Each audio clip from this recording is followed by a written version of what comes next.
Hello, everybody. I wasn't being violent, not at all. You would never be violent. No, Oh, are we live now? we're live Yeah. now. Okay. Hello, nobody. No. Sophie would never be violent is how we're starting off this stream, apparently. Never at all. Why is session counting its minutes? I am such a pacifist.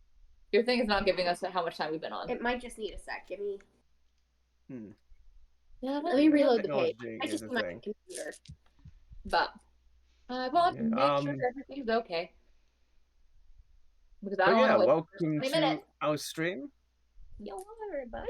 We are back with the Curse of Strahd homebrew stuffs that we got going on, and have I got a doozy for you guys this week? Ooh. Yeah. Gotta be Irish with a sinus infection. Yeah, Sophie's going to be battling bit of a cold tonight, so hopefully she does well. But if not, Sophie, seriously, no pressure. Seriously. Thank you. I will try to do the accents. The point is to have fun. The point is to have fun, but I screwed myself over with. And to be traumatized. I screwed myself That over goes giving both a ways. very distinctive accent. Episode 1. Yep. Mm-hmm. You did. Pretty much. Yeah. Yeah, In the words of Sam I Regal, learned not to you do that have kind to of keep up shit. this accent. I learned not to do that kind of shit when I forced myself into playing an upbeat, super peppy tiefling sorcerer at 4 in the fucking morning. My gosh. Rough. I literally I all but shotgunned a monster every week. Wow. Love it. So that's what I'm facing this week again. But yeah, so Therese, as our regular recapper, what do you say we do a recap? See where we're at today. Hold on, someone's got to tell me where we started because all the story blends together and I don't know which chapters we're on. I think we were just about to go into the mist. Well, was that where we started? No. No. Last session we started off with you guys leaving Imperica with a merchant caravan. Yeah, we were... So last week we started traveling, and we started traveling with the caravan. So Sage was basically hiding from Paz for most of the time because she was just like, I'm dealing with her. Coward. No. I mean, yes, but no.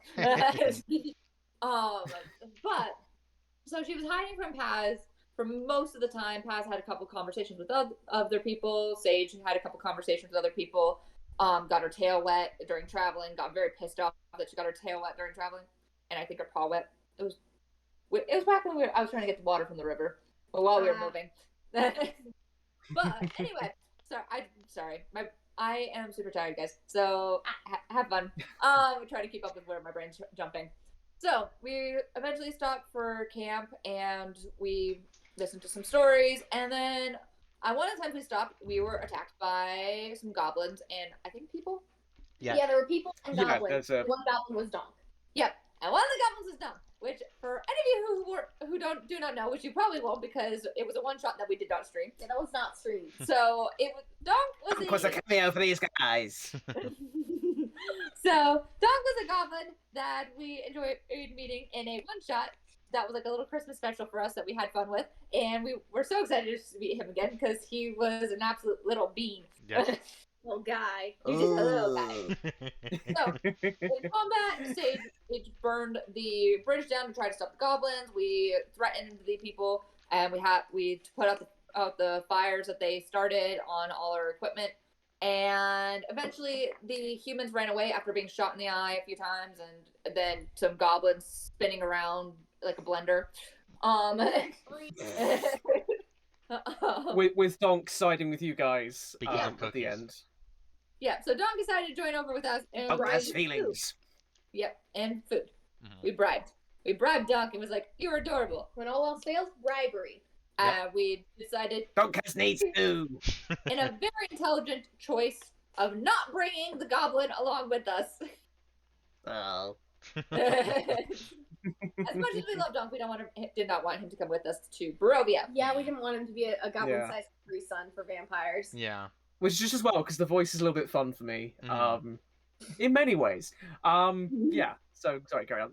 No problem. So, then Sage and Paz had a bit of a heart-to-heart, and was just like, and kind of like, had like, okay, let's start over. However, you invite another civilian with us. You're dead to me. I am so tired of this discussion. we've had this discussion multiple times. Because she's like, I think because for those of you who don't know, we met an awesome jeweler and named Sapphire, and she was just like, come along with us, mostly to piss off Sage. Yeah, and that so, was my main motivation in that movie. And so the thing is that kind of caused a huge tension between them because you invited a jeweler into Barovia. Because Sage is grumpy cat. So Sage was not very happy about that choice of trying to invite a civilian, even though civilian was smart enough to be like, no, I shouldn't come to Barovia with you guys. So I firmly believe he could have taken care of himself if he had. Firmly believe he's a jeweler. But Safi has skills. Thank you. DM do confirmation. That is all. not encourage this. Do not encourage this. Do not encourage this. I just want to nod along for the I will ride. summon another primordial in the other campaign.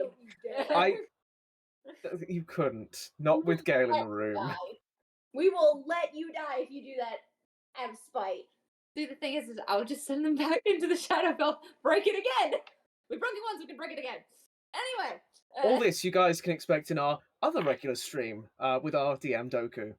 Sorry, I thought I'd just segue into that. Carry on. So, in any case, though, so eventually we end up splitting ways. Sage thanks Sapphire for everything, and and kind of was like, okay, bye. And we all said our goodbyes to everyone, and then Sage left a note to eventually end up back in town to meet up with the blacksmith, because she was just like, oh shoot, I was supposed to meet up with them before I left and got busy. MC daisies. So then we eventually entered the fog, and in the fog we all got separated, even though we tried to stay together. And we all ended up interacting with I think it was Strahd. I think it was, right? Pretty much. And he created different things from our memories. So Sage went up first. She saw someone from her past. She saw it, and the person who taught her how to pray. And you got to hear a little bit of her backstory there, and a little bit of that. He tried to tell her to come to join him and leave this place, and she declined. And then there's a tactic switch to her childhood best friend who died, and she sort of just lost it. And she's like, "Do not even know. No, you're dead to me. You are. This is you know." And lost her temper a little bit. You're dead to me, undead creature. And so An undead child. She's just like, no, I buried you. No. And so I buried you. And so she then eventually, when Strahd tried talking to her, being like, what do you want? She's just like, I want to stab you, and just kind of slashed at him. What do you want? Stabbing. Apparently, though, it's probably more emotional than my recap. But in any case, we're gonna no, you did an amazing job acting that out. It was. What I will say, for those of you who don't quite remember, the veil is essentially part of Strahd's consciousness. It's not official Curse of Strahd stuff, which is part of the homebrew, which I kind of wanted to bring in because I wanted to traumatize these characters. But the whole idea is because it's connected to Strahd, and he kind of is connected to Barovia in a lot of the lore. I thought it'd be a fun little twist and a great explanation as to why in this homebrew world nobody has gone to Barovia in centuries. So these guys got traumatized. Sorry, go on, Therese, continue, please. Now, next up, we have Paz, who saw her dead husband. So, you want to take it away? Yeah, so basically, she talked to her dead husband, and for a while, it was actually kind of sweet and wholesome. Then he started blaming her for the deaths of him and her children. And Paz was like, no, I'm not doing this right now. And eventually, she just kind of, the conversation ended, and a very traumatized Paz just kind of kept walking through the veil. And then Snurm, your turn. Snurn saw basically her kobold CO, commanding officer, and right off the bat, she knew he was full of shit because he immediately started blaming her for what happened to her basically tribe of kobolds, when she knew for a fact that those are things he would never say. So she was just like, yeah, okay, good for you. You're full of shit, but okay. Um, and but the one thing she did do, because this CO taught her an eye for an eye, and when they first met, like 7 years ago, um, she had So, scarred, yeah, she had that'll left a be 2 scar seconds. over his right eye, or sorry, left eye. So he went, or so she went and put a scar in the same place over her own left eye, and that's where it left off. And just because I feel like I should mention this, because I know it'll bother Harry to some degree, um, when we still were with Donk, um, Snern tried to convert Donk to Souptology. That did not work. So Snern instantaneously created the Bis cult and converted Donk successfully. So that is 2 food-themed cults. Yes. 2 of them now in Harry's And you very are not allowed to make a third, Rain. And currently now, cults are now banned in the campaign. No new ones should be created. But I don't know if that will stop Rain. No. Of course it won't. Rain is a master of Cult bullshit, banned. as I've come to learn ever since meeting them. You need that on a t-shirt, Rain. Yeah. Rain is a master of bullshit.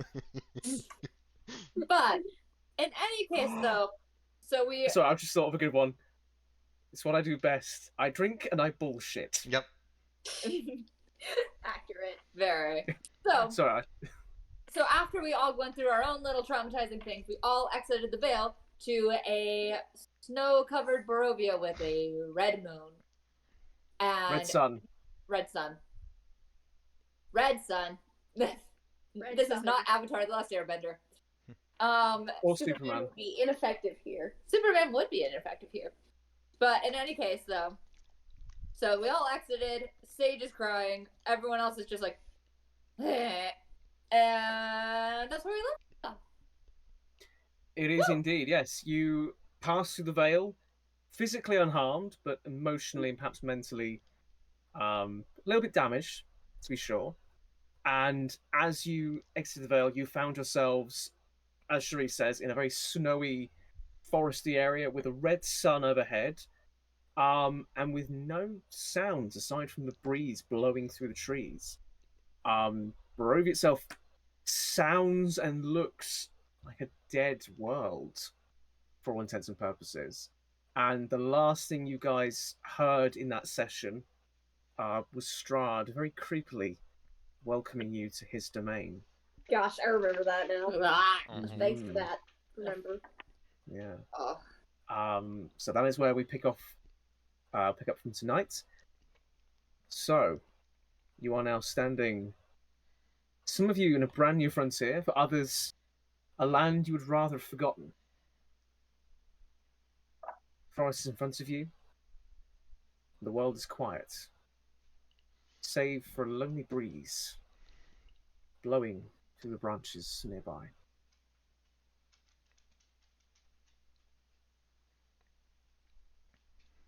All right. We need to find our way forward. Sage pulls out some gloves and puts gloves on her hands. Now just completely covering herself. Is everyone all right? Everyone unhurt? Snern ditched. Snern's gone. Yep. Snurn No, went back she into the fucked right off. veil. Snur's like, nope, fuck this. Snern was too short. She just sank into the snow and disappeared. Snow- Snern, where'd you go? Sophie would know that feeling well. You know what, Robbie? There's no one up here for her to do that. Wow. Anyway. But so Snern completely ignores the question. And can I roll investigation to try and find an entrance to the Cobalt Tunnel system? You can, yes. Give me an investigation check. Love it. First roll the session, folks. Woo-hoo! Thank God I had inspiration. I don't remember why, but I did. I think it was me. Yeah, it was her. And I No, don't remember. Yeah. this was DM inspiration, not Bard inspiration. Oh. Okay then. Might have been chaotic inspiration though. It might have been, yeah. But that is a 21. A 21, okay. With that check, you recall there being an entrance not too far away from this side of Barovia. In fact, you recall your old CO mentioning that a Chief Daki was in charge of a little clan of kobolds nearby. And you would estimate that you're sort of on the eastern border of Barovia. You would estimate that it would be about half an hour in a southwesterly position. Okay. So very much moving further into Barovia itself. And just quick question: when Snurn left Barovia like 5 years ago, was it all cold and snowy back then too, or? Snurn would definitely remember it being cold and snowy. In fact, Paz would also remember it being cold and snowy. It's been this way for quite some time. Okay. And it seems to be no one really knows why it's like this. You would suspect the only people that would really have an idea as to how this happened would be Strahd and his inner circle. Okay. As if he's cast some kind of spell, and possibly as an extension of the veil itself, but nobody really knows. But Snurn's just gonna turn to the other two and go, "Let's get moving. We can grieve when we're hidden." Snurn, are you cold-blooded? Do you want my coat? We're in the snow. No. No? No. Okay, just let me know if you need anything, because I mean you're a lizard child person.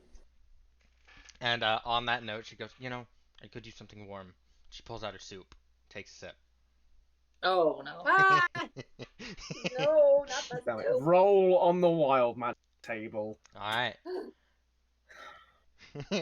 You did this to yourself. You walked right into that one. Fuck you. I was trying Yes, to be I nice. did. No, I'm talking about Sophie. Sophie. Oh, right. I thought it was about me allowing you to have this. No. Well, that too. That's also a mistake. But no, so then Snurn takes a sip of her soup.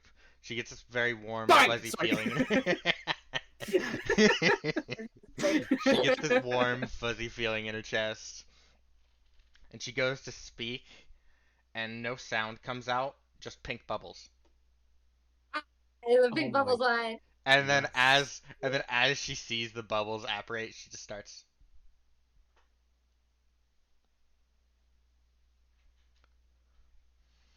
Right, that happened. I wonder if it'll happen forever. Be interesting, that's for sure. Sir, where are we hiding? And she goes to say something. More bubbles. So she just No like speaking. she just waves you walk. over, and you would notice that she is not touching the ground. She's using her telekinetic movements to float just above the snow. I'm getting Legolas from Fellowship of the Ring, going through the Misty Mountains vibes right there. Yes. With the bubble speech? Yes, Legolas and his famous pink bubbles. I'm imagining they're taking hobbits to Isengard with pink bubbles just coming out. Yeah, we need it. But like all the sound Forget for that Arnie song doing is this. just bubbles popping in a rhythmic way. Yes. Except for the other characters. Yeah. Who are just chiming in randomly. But in any case, though, we eventually reach the tunnels, I'm assuming. Yeah, we follow Snurn. Okay. What's everybody's passive perception? Just out of curiosity. 14. 17. 17, 13. 13, 14. And Snurn, what was yours? 14. Okay. Okay, interesting. So as you guys are heading along, Snurn and Paz, you are keeping an eye out as you're going around. In Wait, fact, all of you, Snurn and Paz or Snurn and Sage? Snin and Paz. Okay. No, so Sage, Um, my higher perception doesn't help me. um, yeah. Sorry, I lost my train of thought there. As you're going along, you guys get the sensation that although there's nothing around you, you're being watched. That sort of spine-tingling feeling is ever present as you move through the forests. Snellenpass, as you're heading around, as you're walking through the forest, try not to say anything mean-worthy here. You see nothing as far as you can see, except for the snow-laden trees, and a couple of trails here and there where some creatures have perhaps wandered through some time ago. Sage, what you see above the tree line, about a few miles in front of you, in the exact direction you're heading, is the first sign of life you guys will have seen since arriving in Barovia. And what you see, Sage, is a huge column as such of ravens circling overhead. And as you get closer and closer, you begin to see the rock formations that make up the terrain around the entrance to the tunnels. And as you get closer, you guys all begin to hear the sounds of the ravens. More the calls, anything else, reaching out to one another. Do ravens in this land try? Ah! Ah! Ah! But Sage is like turns to the other and she's like, "Do ravens in this world eat living people?" DM. Should I roll? Make nature checks. Nature checks, both of you. Love it. Yeah, I was thinking that's a nature check situation. 21. 21, okay. 23. That's a nat 20. Nice. I hate you both right now. To your knowledge, there have been a handful of legends and rumors about ravens attacking living beings, but that's not really the norm. Normally, ravens would be feasting on fairly normal things, but if they were going to eat anything sort of meaty, it would be small insects and creatures, or possibly dead bodies. They more eat stuff like carcasses, bugs, nothing living that's our size at least. Well, Maybe Snurn. like Sage then looks at Snurn and she's like, That was a joke. She's a loser. Only time Sophie can make a short joke. It is quite satisfying to be on the other end of it. But the ravens seem to be circling where we're going. So It's really not a great sign, but hopefully it's not a bad. well, we're going to find out. We're here anyway. Might as well find out. So Sage kind of like moves forward, but she's very, very cautious of, Of the birds. of the birds and just anything on the ground that the birds might be circling. Okay, noted. Are the other characters following suit? Snurn just Yeah. continues in the front, no worries in her mind. Gonna be Cool. keeping an eye on the birds. Sage is ready to dart and hide. All right. You continue along this route for about another 5 minutes or so. And as you do, you see the terrain starting to raise up into sort of short, jagged cliffs and things like that. Sort of natural hillside as such, but where a path has been sort of cut in through this landscape. And as you turn a corner, you see before you... Shit. Hang on. Technology's not my friend. Let me do this. There we go. Ooh. You see before you an opening in this sort of shallow ravine. The tunnel which seems to be going back into the rock itself. But unless anyone has...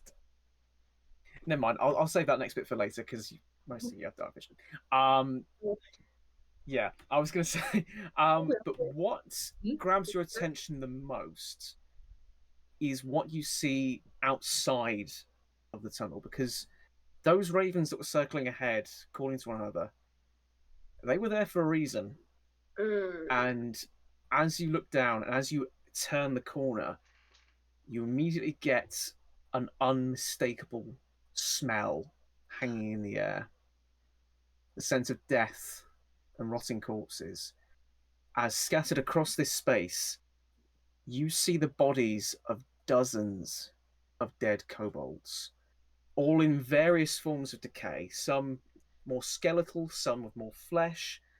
But each of them are dead. They've died fairly recently. Um, the blood drying on the snowy ground, being covered up by fresh snowfall. And as you enter this space, you see ravens in various positions across these bodies, some pecking and tearing at the flesh of them and devouring, while others keeping a lookout, possibly for predators in the area. Lovely. Oh, oh, that's nasty. Snern's gonna go and she's gonna telekinetically whip out her sword, cut down a tree, and then um, cut that tree however long it takes into like firewood, and Okay. go over to the dead bodies, start moving them into one big pile, and light them on fire so they can't be resurrected. Okay, cool. Go ahead and give me a sleight of hand check for that to see how long it would take, sort of roughly speaking. 13. 13. Okay. It will take you about an hour and a quarter to hack down the tree, cut it into logs, set the fire, and then begin the process of moving these around. This is very, very thick, hardened wood. Okay. I can't believe I said that on a live stream. And so it takes you a while to whittle it down to a point where you can burn it. Sorry, Christians. Um, and as you begin going around, you start moving these bodies through. One body in particular stands out from the rest, Mm-hmm. mostly skeletal at this point, but the mantle around her neck and the wolfskin cloak draped from her shoulders um, denotes that this is the chief of this particular clan. Sage kind of just stays up on like the top area, keeping lookout while this is happening. Okay, are you doing that passively or just as a general focus for yourself? So she's doing it basically actively, pretty much trying to give Snern a place to where like she'd be able to do that without being disturbed, but like also aware that us staying in one place too long could attract attention, especially when we're burning something and there's Okay, smoke. So she's like trying to keep active lookout the entire time while this is happening to make sure that nothing's going to sneak up on us. all right. Go ahead and make me a perception check then. In that case, Okay, let's see. Okay, and that's 25. 25. Okay. Yeah, you find yourself a very good position overlooking this little ravine. And again, it's a very similar story to how it was when you were advancing through the area. Snowy trees as far as you can see. Off in the very far distance, you see quite a large, I say a large plume, several smaller plumes of wood fires burning. This is several hours away, sort of further to the west. You also with that roll, I will also give you a bit more insight as to what you can see in the general location. Off in the far distance, you can see a series of mountains rising above the landmass, and nestled quite securely within this mountain range, you see a black fortress rising up. And if you hearken back to the very first session of this campaign, there is something about this fortress that is very, very familiar to you. Even though you haven't been in this area, there is something about it that makes the hair on the back of your neck stand up. Could be that, or it could be the sound of twigs snapping somewhere off to your left. Dang it. All right, to my left. All right, so I turn to my left with my bow raised. I guess. Okay. As you turn, you see it immediately. A large creature, very similar in stature and coloration to the ravens, except this one is over 7 feet tall, Oh with no. large, beady black eyes staring at you. Having raised your bow at it, it seems to be stopping in its tracks, not moving, but almost assessing you in a way. So it cocks its head to the side inquisitively.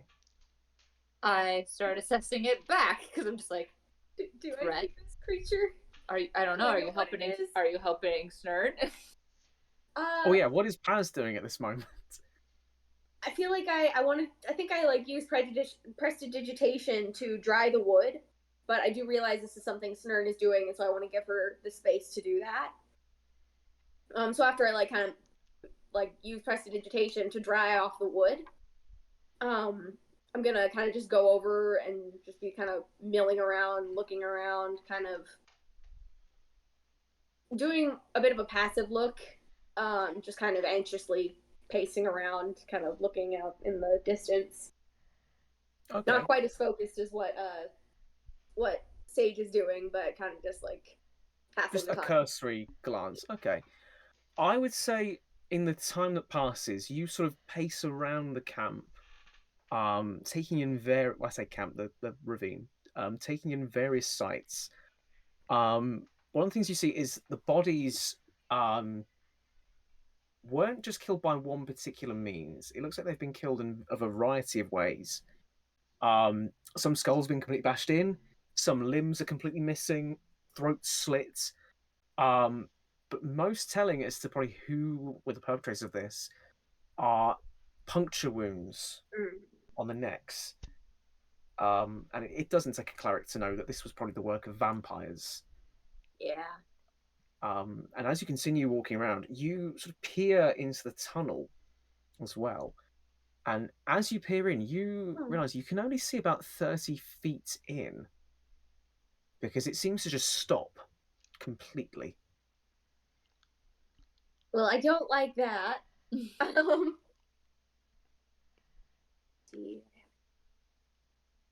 would be helpful here. I don't think so. Oh, wait a sec. This is so suspenseful, guys. I want to kind of get towards the front of the cave, and I would like to cast fairy fire into the cave so that it kind of lights up. It says each object in a 20-foot cube within range is outlined in blue, green, or violet light. Any creature in the area is also outlined in light. If it fails a dex throw for the duration, objects and affected creatures shed dim light in a 10-foot radius. Okay, cool. Yeah, these various lights go into the tunnel, and you said any of those colors, right? Yeah. You can pick. Okay, yeah. I'm gonna say various shades begin to appear and highlight the tunnel, and what you see is essentially a huge landslide has occurred about 30 feet in, completely blocking the way through. However, what's most interesting about this isn't the fact there's a landslide. It's the fact that as you look outside at the terrain itself, there seems to have been no alterations as such. This was clearly done by magic. And as the lights fill up the room, you see almost wedged into the ground the remnants of an axe. The head itself completely snapped off, thrown to the side, and the handle just jammed into the ground. with a talisman wrapped around the shaft. I want to go look at the talisman. Okay, yeah. You get a closer look, taking the talisman and the cold metal into your hand, and the image on the talisman that is carved in is one that you know all too well. It is the symbol of the Black Tower emerging up out of the ground with the ravens circling around. And because it is you, you would know very well that this is the symbol of Ravenloft. Right. Okay. Oh, the same ones that were on the Don't like crates? that. Yep, that's Okay. the same one on the crates. Okay. I'm going to, assuming Snurn is kind of nearing the end of what she's doing, I'm going to kind of bring it over to Snurn to show her. All right, can we switch back to me to figure out what on earth, Yeah, is what going is on? it? Yeah, so we switch focus back to Sage, who is staring down this large raven-like creature who is just sort of staring, unmoving back at her. So Sage keeps her bow like prepared, like just kind of like trained, but not firing. Just kind of like kind of it's like it's Don't this thing. test me. Don't test me. If you move too fast or too close, I'm going to shoot. But she's kind of like she also kind of cocks her head. She's like kind of like trying to mimic it, like kind of like show that she's not sure what this is either. Just like and trying to assess what it is. Okay. Almost judging your curiosity and sensing it, the creature's going to take a very tentative step forward on its left foot. As it does so, you can hear the sound of the talons and the foot actually going into the snow. It's that quiet. Cool. She slowly like lowers her bow like a little bit, like keeping it in hand but not fully trained, and just kind of like straightens up a little bit, like okay. And then she's like finally talks and she's like, "What are you?" What are you?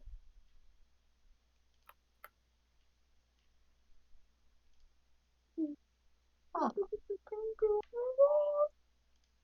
She like puts like she kind of like she keeps her like keeps in mind where her daggers are, and she kind of like puts the bow away, and then she's just like,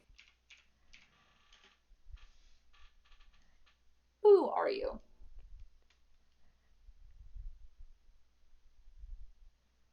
It takes a second, turns the head, getting a glimpse of its surroundings. Sorry. And after it does so, making sure the coast is clear, it again regards you with curiosity. It begins to slowly open its beak. And as it does so, it goes beyond what you would normally expect a bird's beak to open to. As it does so, you begin to hear the cracking of bones and a tearing of flesh as its mouth just opens. The head peels back, and as it does so, you see an elven face poking out. It's a woman, very, very pale skin, with dark hair cascading down. The rest of her body is still that of the raven for the moment, but her head is now completely exposed out of this. And she looks at you, almost pity in her eyes, and she says, "You are not from around here, are you?" Nope, and that's the weirdest thing I've seen in a while.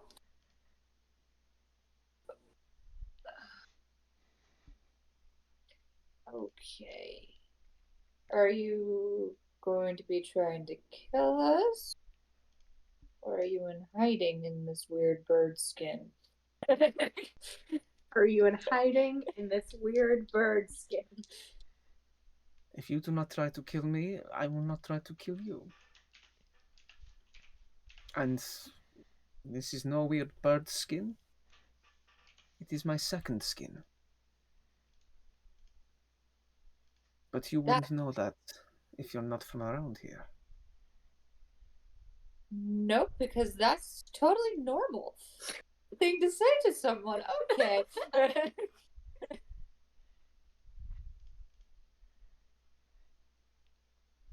She kind of like glances over to where like the other two are. She's like, Do we hear any of this? I would imagine no, because I'm on like the top part. I'm not in the ravine. Yeah. You guys, with the crackling of the flames and the terrain, yeah, it's kind of masked a little bit for you guys. And so she just kind of like glances over, like she's like, "Do I call them? Do I not call them?" Well, one of them's trying to bury her breast. Like she, like you can see, like her, like I feel like she's like paying attention. She can just see like Sage's like wheel turning, trying to be like, "I don't think this is a threat."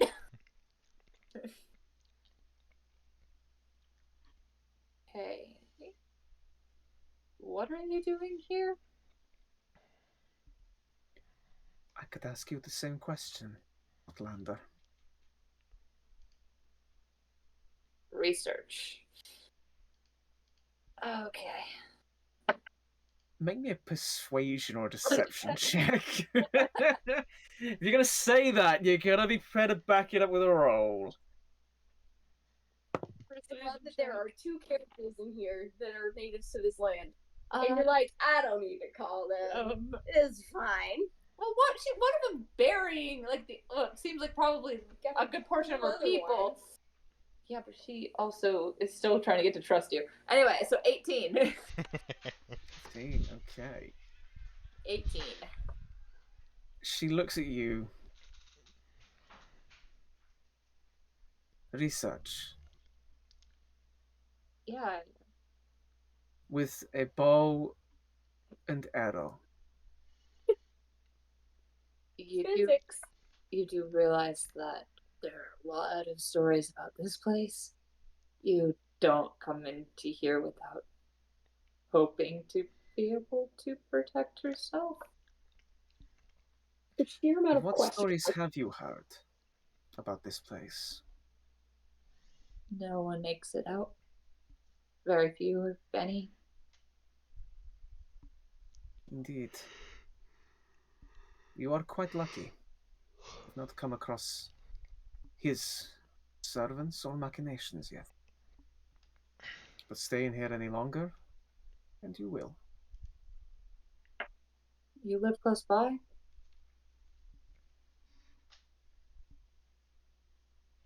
That depends. Fair. Fair. Who are you? Sage. Who are you? In your tongue, I am called Eva.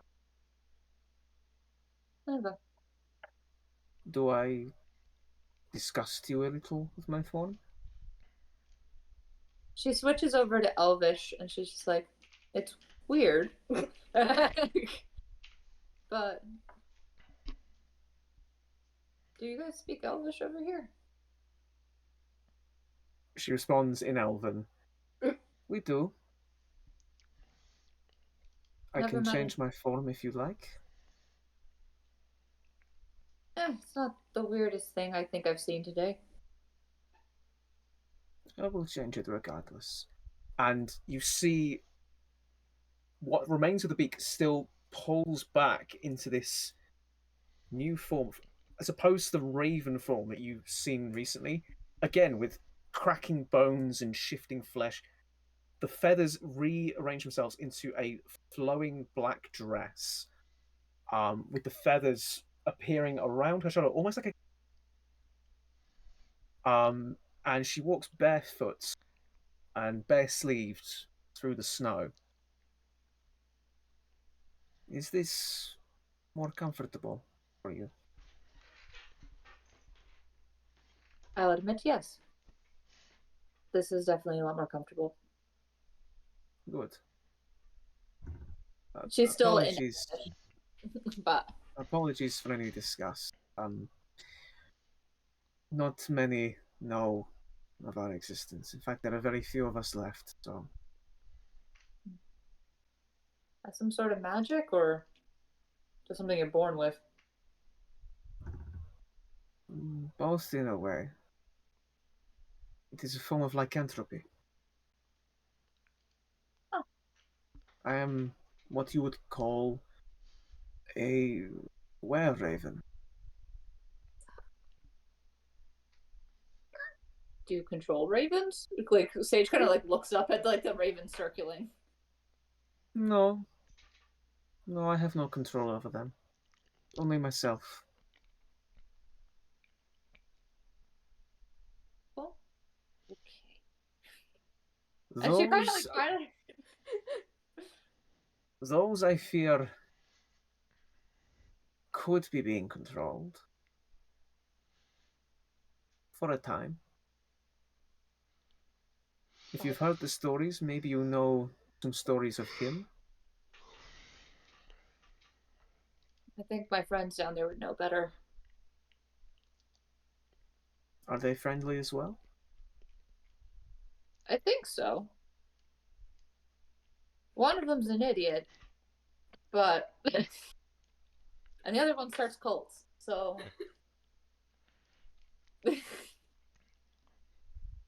Cults. But you are not one of his. nope. Be warned. The minute she realizes that you don't know of the soup cult, you will be given a brooch. I have my own faith. Thank you. If you got any good places to hide, I don't think staying out in the open much longer is going to be a good idea. No, especially not with the pyre you've built. Yeah. Perhaps I can find some haven for you. But I would need to reach out. How many of you are there? 3. Me and the 2 others. If you'd like, I could meet them. And maybe we could piece together what is going on for you. Does it look like Snern is almost done with her pyre burning bodies? At this point, yeah, there's one body that she's still dragging along, and that is the body of the chief. Which, Seeing her in little taking the body of the chief, she'll take the cloak and the mantle off the chief, and then burn the body. Okay. Snun is now in the possession of a rather dirty and bloodied wolf cloak, and what appears to be a sort of a necklace made out of various animal bones, and in the center is the skull of a small fox. Cool. Okay, continue. That sounds But- awesome. It looks like she's almost done, so yeah. Guess it's better for you to meet them. And she kind of like tries to like just shake off just like everything that just happened. And she's just kind of like motions for her down, wanting to keep an eye on her just in case. Of But course. like, and just kind of follows her, just kind of like making sure she doesn't leave eye of sight, so that she can catch if in case something goes wrong. Okay. She will comply straight away, walking down the slope towards the fire itself, and doesn't make any attempts at all to try and run. And she's almost quite serene in a way. That's not suspicious. Yeah. Don't be suspicious. Don't be suspicious. Don't be suspicious. Anyway. You know we have that in Britain as well, guys.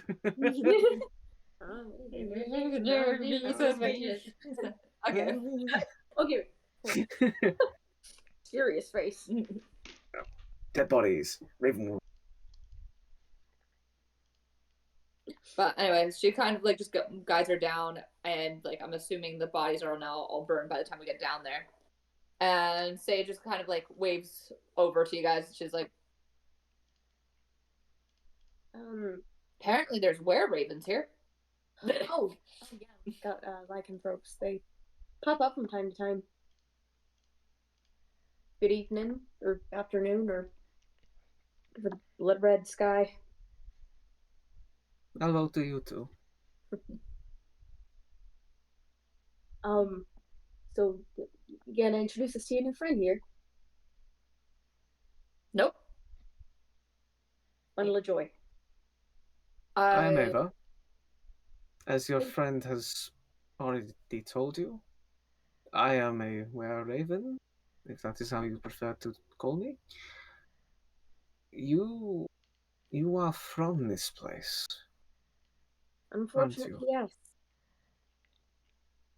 So is the little one. But you do not serve him. Oh, no. No. Rather die than that, but, you know. Interesting. What about you? You don't serve him, right? No. Good, good. It is because of him that our numbers are so few.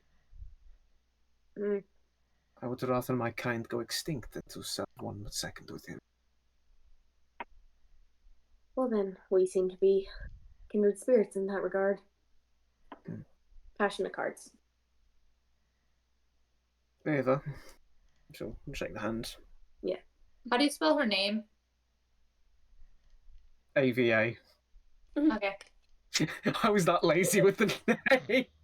No problem. I just wanted to make sure I had her name written down correctly.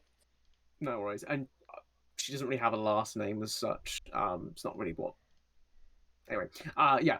So yeah, she shakes your hand, and the little one. Hey, Snurn. Come here. What? We just met a were-raven. Neat. But we should probably get going, because like Sage looks over at the pyre and the smoke, and she's like, we might as well be announcing where we are. Yeah. Tunnel's not an option anymore. It's caved in. And then she holds up the talisman. I think I know who did it. No shit, Sherlock. You're so appreciative. Uh-huh. Right. So where are we going now? The tunnel's not an option anymore. And Sage kind of looks over at Ava, and she's like, well, you got any place we can hide? It would bring great risk to my people, but perhaps I could help. And she will raise her hand up to her lips and deliver a loud, sort of shrill whistle.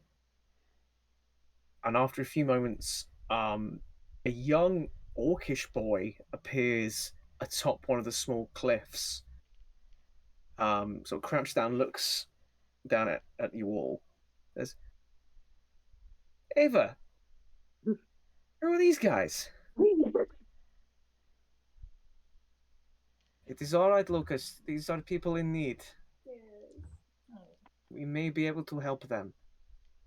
They are, well, outlanders. Yeah, sure. That's gonna kill me. Yeah, you guys can come with us. I mean, we got a fire. We're more protected than out here. And yeah. I'm Lucas, and with that he sort of jumps down to your level, and now that you get a bit closer to him, you see he's about 12 or 13. His tusks starting to sort of protrude up from his lips, and his hair somewhat shaved in a very short mohawk style at the top. And despite the freezing temperatures, he's wearing sort of a short leather jerkin with trousers. Like Ava is also barefoot. but unlike Ava, is quite optimistic and quite smiley Oh, in a lot of ways. So, first time Barovia, huh? not really. First. It's her first. Didn't want to come back. We'll put it that way. Reluctant return. Unfortunately. Yeah, I wish I knew what that was like.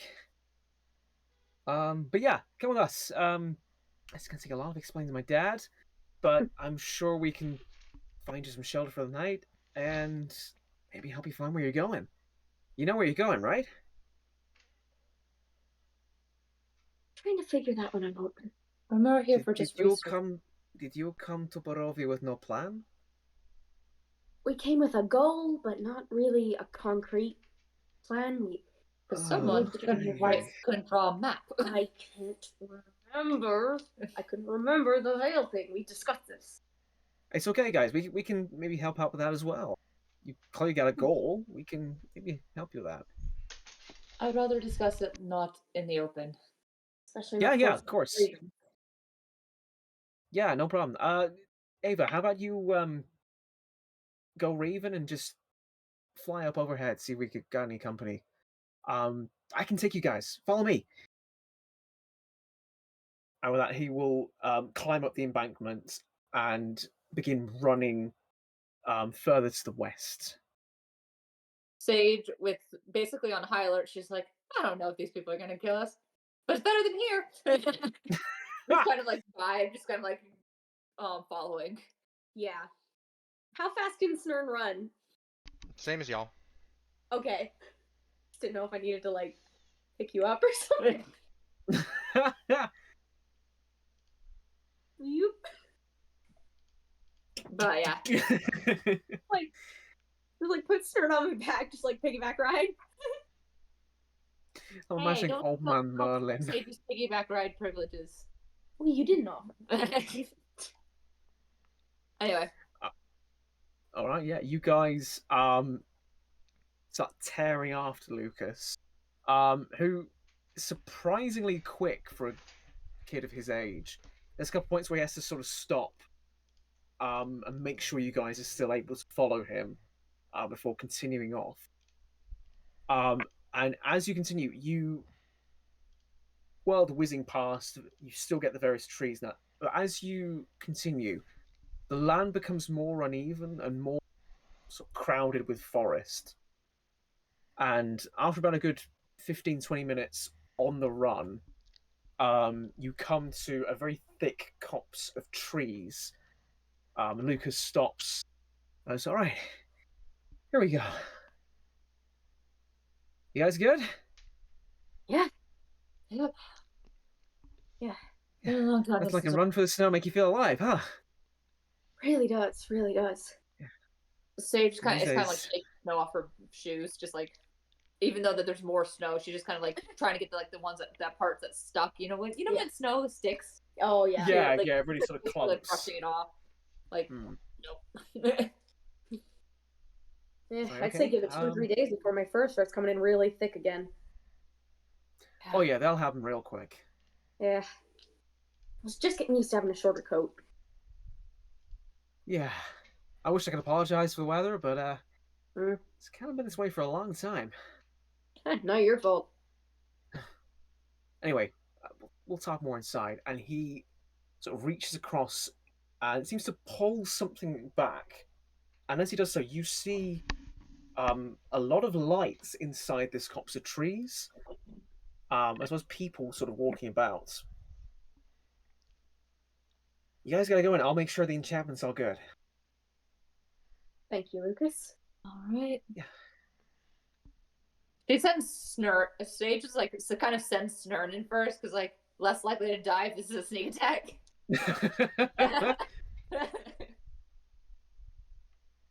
And then follows up behind, still kind of like mindful of where her daggers are. I'm just kind of like, okay.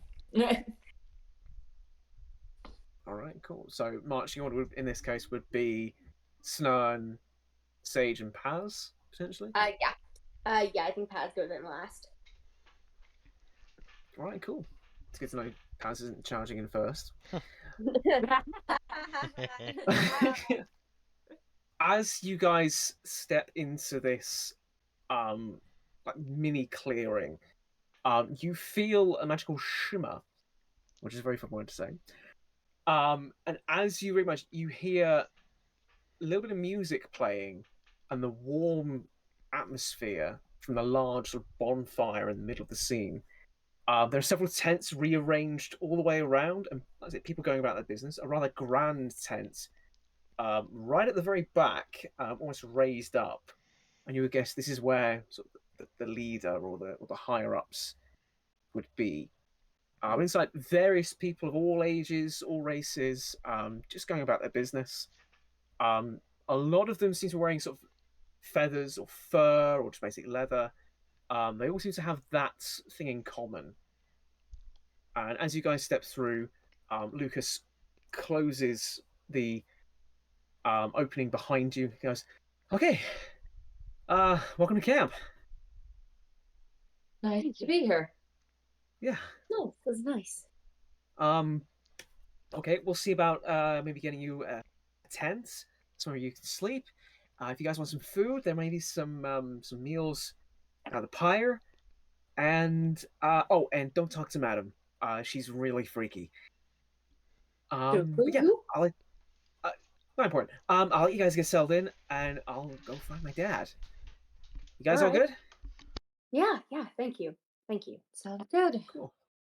Cool. And I see that the little one's just wandered off.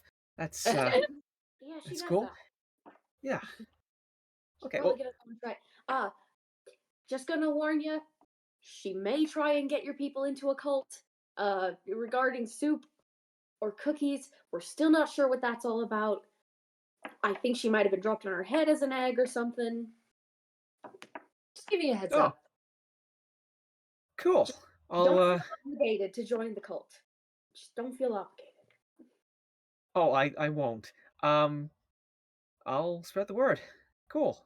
You got cults in here again. Great. And he'll just sort of tear off in the direction of the big tent. Actively trying to undermine the cult. We're Thank you, actively trying to Sophie. warn people Thank to get out. you. No, Stop. We want these people to like us. Card. By the way, Harry, I sent you a message. Okay, let me have a look at this. Yeah.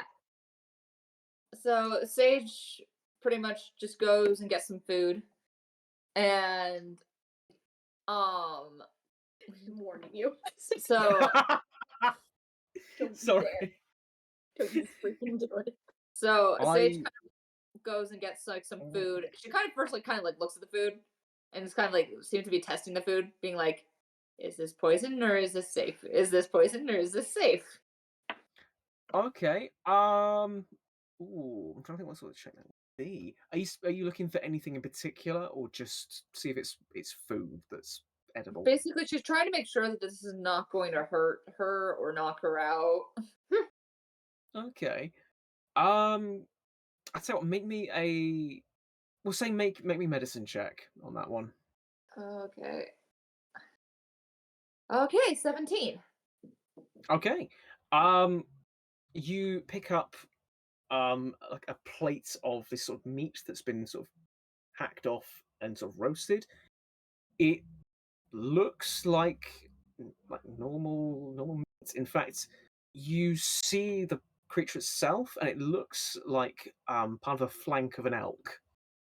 So you currently have a plate of what for all intents and purposes is roasted venison.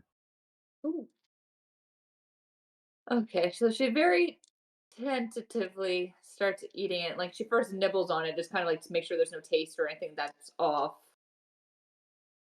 And if she feels it's safe, she has to like just be like, okay, and then start eating. Okay, yeah, the meat's quite gamey, fairly muscular, with it being an elk, but it is a nice tasting bit of meat. And it's warm as well, so that obviously adds a bit of comfort to yourself. And as you're there, sort of chewing on this food, you see a little girl, probably about 5 or 6 years old, rushing up to the fire, grabbing a small plate, and going, thank you, and sort of taking little bits and sort of you know that thing where kids do, and they just sort of like put it all in Mhm. their food. That's exactly what's happening here with this little one. Adorable. Sage just kind of sits and watches. She's like, okay, and just like very like she just slowly eats it. I think Paz gets her plate and then goes and sits down by Sage, kind of noticing Sage eyeing the meat very suspiciously. She leans over and goes, "Normally, these encampments don't really have enough to waste by poisoning it. Plus, we just got here, and this has been definitely cooking for a bit longer than they knew we were coming. Hmm. Just to add a little extra comfort there." Super comforting. And like say A just kept one of her gloves on, but she took one of them off to like eat. All right, cool. But Okay, you guys are enjoying some food. mhm. Snurn, what you doing? Snurn. Snern would have, upon entering camp, she has not said a word the entire time, Oh, Mm-hmm. and good. she heads over to their designated tent, has a bowl of regular soup, and goes to bed. Okay. Mm. I should mention at this point you haven't been designated a tent just yet, so you're just crashing into a random tent. I'm okay with that. It's Snern. I love this. Honey, did we adopt a Okay. small lizard? You pass out on like a small cot, and about 10 minutes later, um, you awaken to this little child sort of looking very inquisitively at you. This small Kenku child. It's like, oh, wow. How long has it been that I've been asleep? Owen Wilson, the Like Kenku? a 10-minute power nap. Aw, dang it. Alright, Snern will just get up and uh Snern will get up and just go find some random corner, um, curl up and go back to sleep. Okay. As you leave the tent, you just hear the little one going, Oh, I think. I Did you was say in curl up there. or throw up? Curl. Yeah, Okay. I Okay, heard I knew curl it as was a well. big up, and I was like, I'm just picturing Cern just sits down. Just goes to sleep right after. so I was just like, Like Bugette, just every time she talks. Mm-hmm. Oh, Bug! Yeah, I would say you were able to find a secluded area just behind the tents. Mm-hmm. And you still get a bit of the sound, little bit of the drum playing, a little bit of the idle chatter, but it's away from everybody else, away from the glare of the campfire, and you're able to get a little bit of shut eye. Perfect. Okay. A little bit of time passes before a large orc figure emerges from the large tent at the back. Um, this man seems very experienced and a little bit older than his age would suggest. He has a long beard turning white from his age, and long white hair cascading all over his shoulders. Um, he doesn't wear anything that makes him look important. Wearing very similar clothing to the rest, large sort of furs and just normal clothes.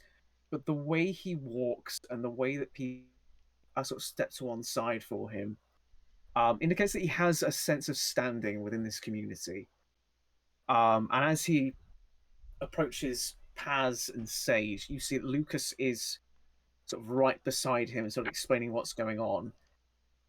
And the large man approaches, and Lucas goes, um, guys, this is Chief Dalibor. He is my dad, and he's kind of our leader. So yeah, this is him. Pleasure to meet you, So sir. my son tells me you're out by the tunnels. Yes, sir. That's correct. May I ask why? We were hoping to get some shelter towards the tunnels, but seeing as they're caved in, that's not really gonna work out. Hmm. Those have been out of action for some time now. Yeah, we're not exactly from around here. No. My son did explain. If I may, why is it that you are here? Research?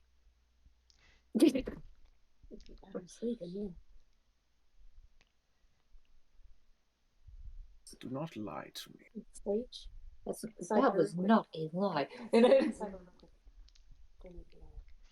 trust me, I don't think they like those vampires any more than we do. she kind of like, I can explain if you're alright with it. I'll explain. no, I got it. Are you sure? Okay. Also, where the heck did Snurr go? It runs off every time. It says it's the person who's apparently a parent. We are not going to talk about that right now unless you really want to get into it. Yeah, now, like, have fun explaining to the listeners. Is your I'm story explaining. straight? Less of a story straight and more of a. We're coworkers. So we came here because some of your vampires left Barovia.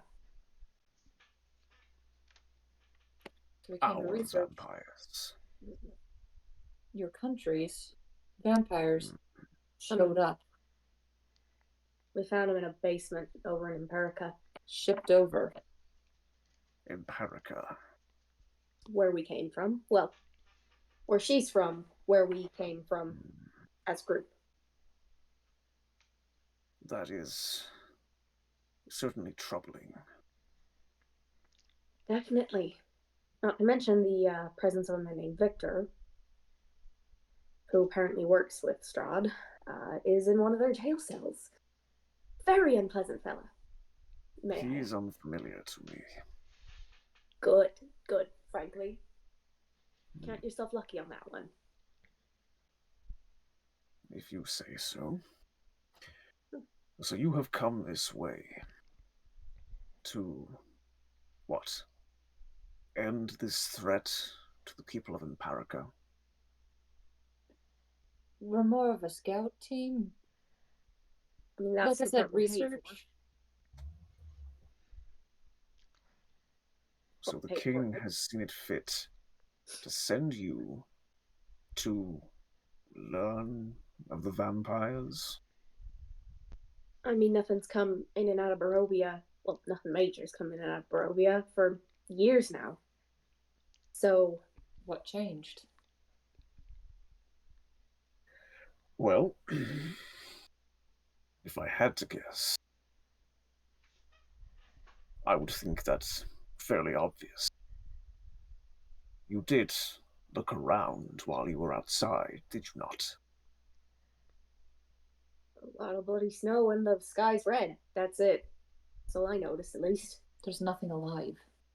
Oh, well, that's just normal. Not. For Barovia, it's what I got used to.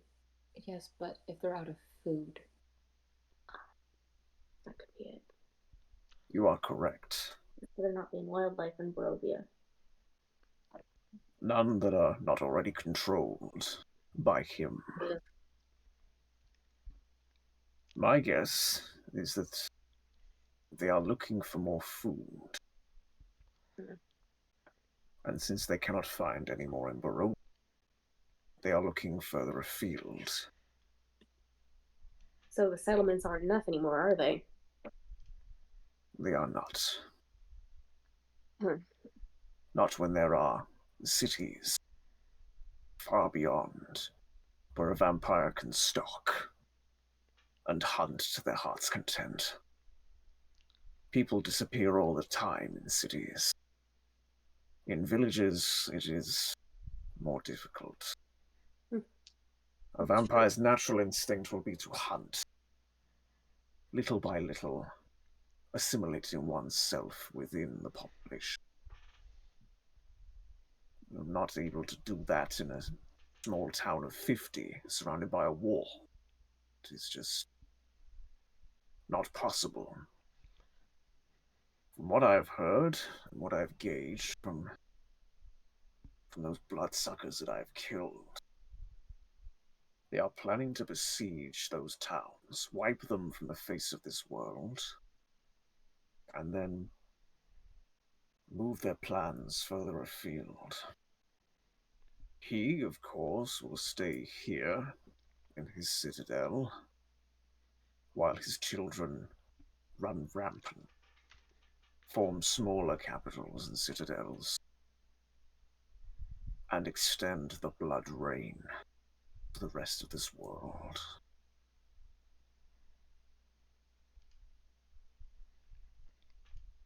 That's a lot to take in. It's not good. Sage No, just it like is finished not. her food and puts her glove back on. So if you've come here to research this threat, I think you'll find that is the information you need. I mean, that's pretty thorough information, but I've killed a lot of bloodsuckers. They don't die easy, but they still feel Well, pain, which is good for me. yeah. My advice to you would be this. Go back. Make peace with your loved ones. Inform the cities of these leeches. It is too late for Barovia. The only way to truly stop this would be to cut the head off the snake. But as it stands, that would be far too difficult. So hold your loved ones close and do what you can, because it would be a very, very long time before these creatures are truly killed off for good.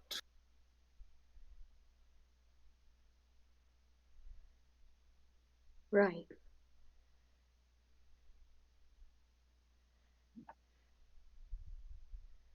How have you and your people stayed alive so long? Because we have hidden. We Good. are low on numbers. There used to be thousands of kind all throughout this small nation. But they were hunted for sport. My brothers and sisters, all dead. It is said that some even hang as wall decoration in his citadel. It is a perversion of the natural order. With this, like, Sage very visibly tenses. I'm very sorry. I know just what they can do, and sorry for your loss. That is appreciated.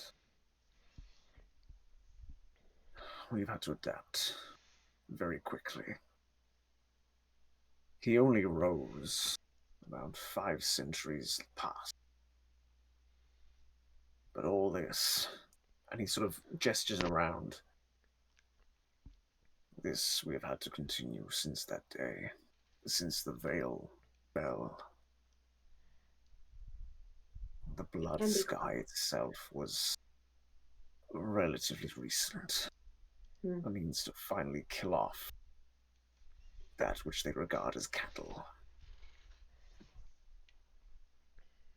Yeah.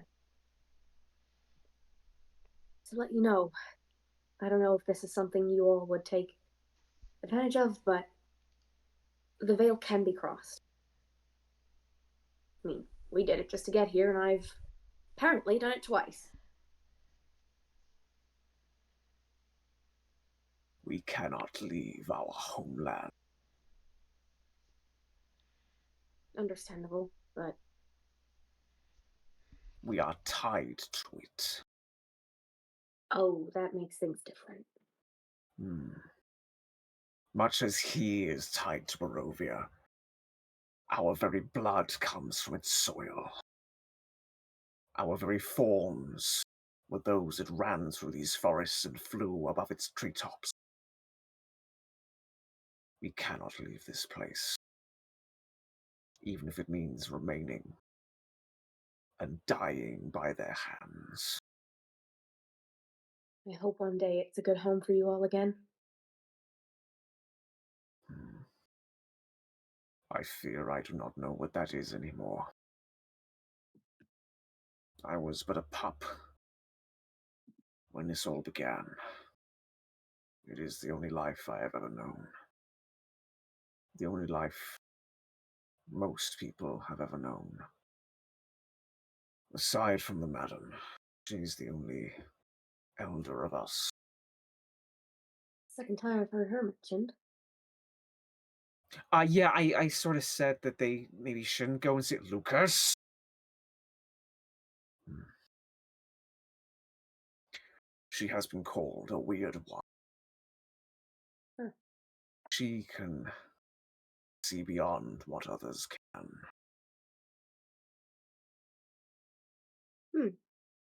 That's good to know. Hmm. And I do apologize if our coming here means any trouble for you all. I know food gets scarce. I know any attention is bad attention here, so apologies. It is not your fault. If trouble follows you, we will deal with it, as we do all trouble.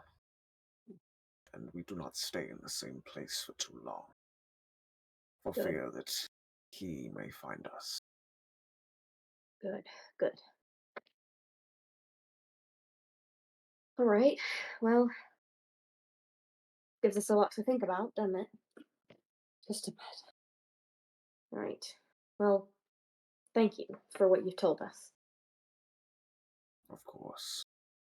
And if you wish to stay within this place, you will do well to abide by our lesson. Hide where you can. His combined forces are not just the blood-sucking leeches, for he also commands the undead. It's not good. Barovia is not just his home, it is his weapon. Even the very wildlife that remains is still controlled by him. So yeah, those ravens were definitely not safe. You think? I just said it. I think I just need to go to bed. Right. Good night then. Where am I sleeping? You may have that tent, and he sort of points off to the left, to a row of tents, and there is one that has a flap hanging open. You and your companions are welcome to stay there. Rest while you can, but if I may make one request. Of course. Of course. As much as it pains me to say this, I would ask you not to stay too long here. I must think of Understandable. my people first, but I've offered aid where I can. And we're very thankful for that. I hope to be gone before midday tomorrow. Right. Good night. I'll come in a minute. Sage goes and finds Snurn, and basically, like, whenever she's able to find Snurn, just kind of picks her up and carries her over to Just the carries the kobold child. tent. I want to go look for this madam character. Okay. Make me an investigation check. All right. That's a 6. A I can on my own. 6. Okay. Um, Thinking of the word madam, you think, madam, lady. So you go around and you start asking people if they are the madam. You get a variety of answers from a simple no to I'm sorry, but no to fuck no. Um, eventually, you do find one person who says, "Well, I'm not the madam, but she's go up to that little tent up there, right next to Delabor's. You could maybe see her in there. Just she's all kind of weird, you know. So don't linger.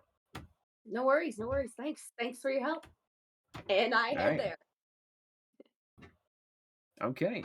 The small tent in question is adorned with various sort of beads and various animal skulls and bones.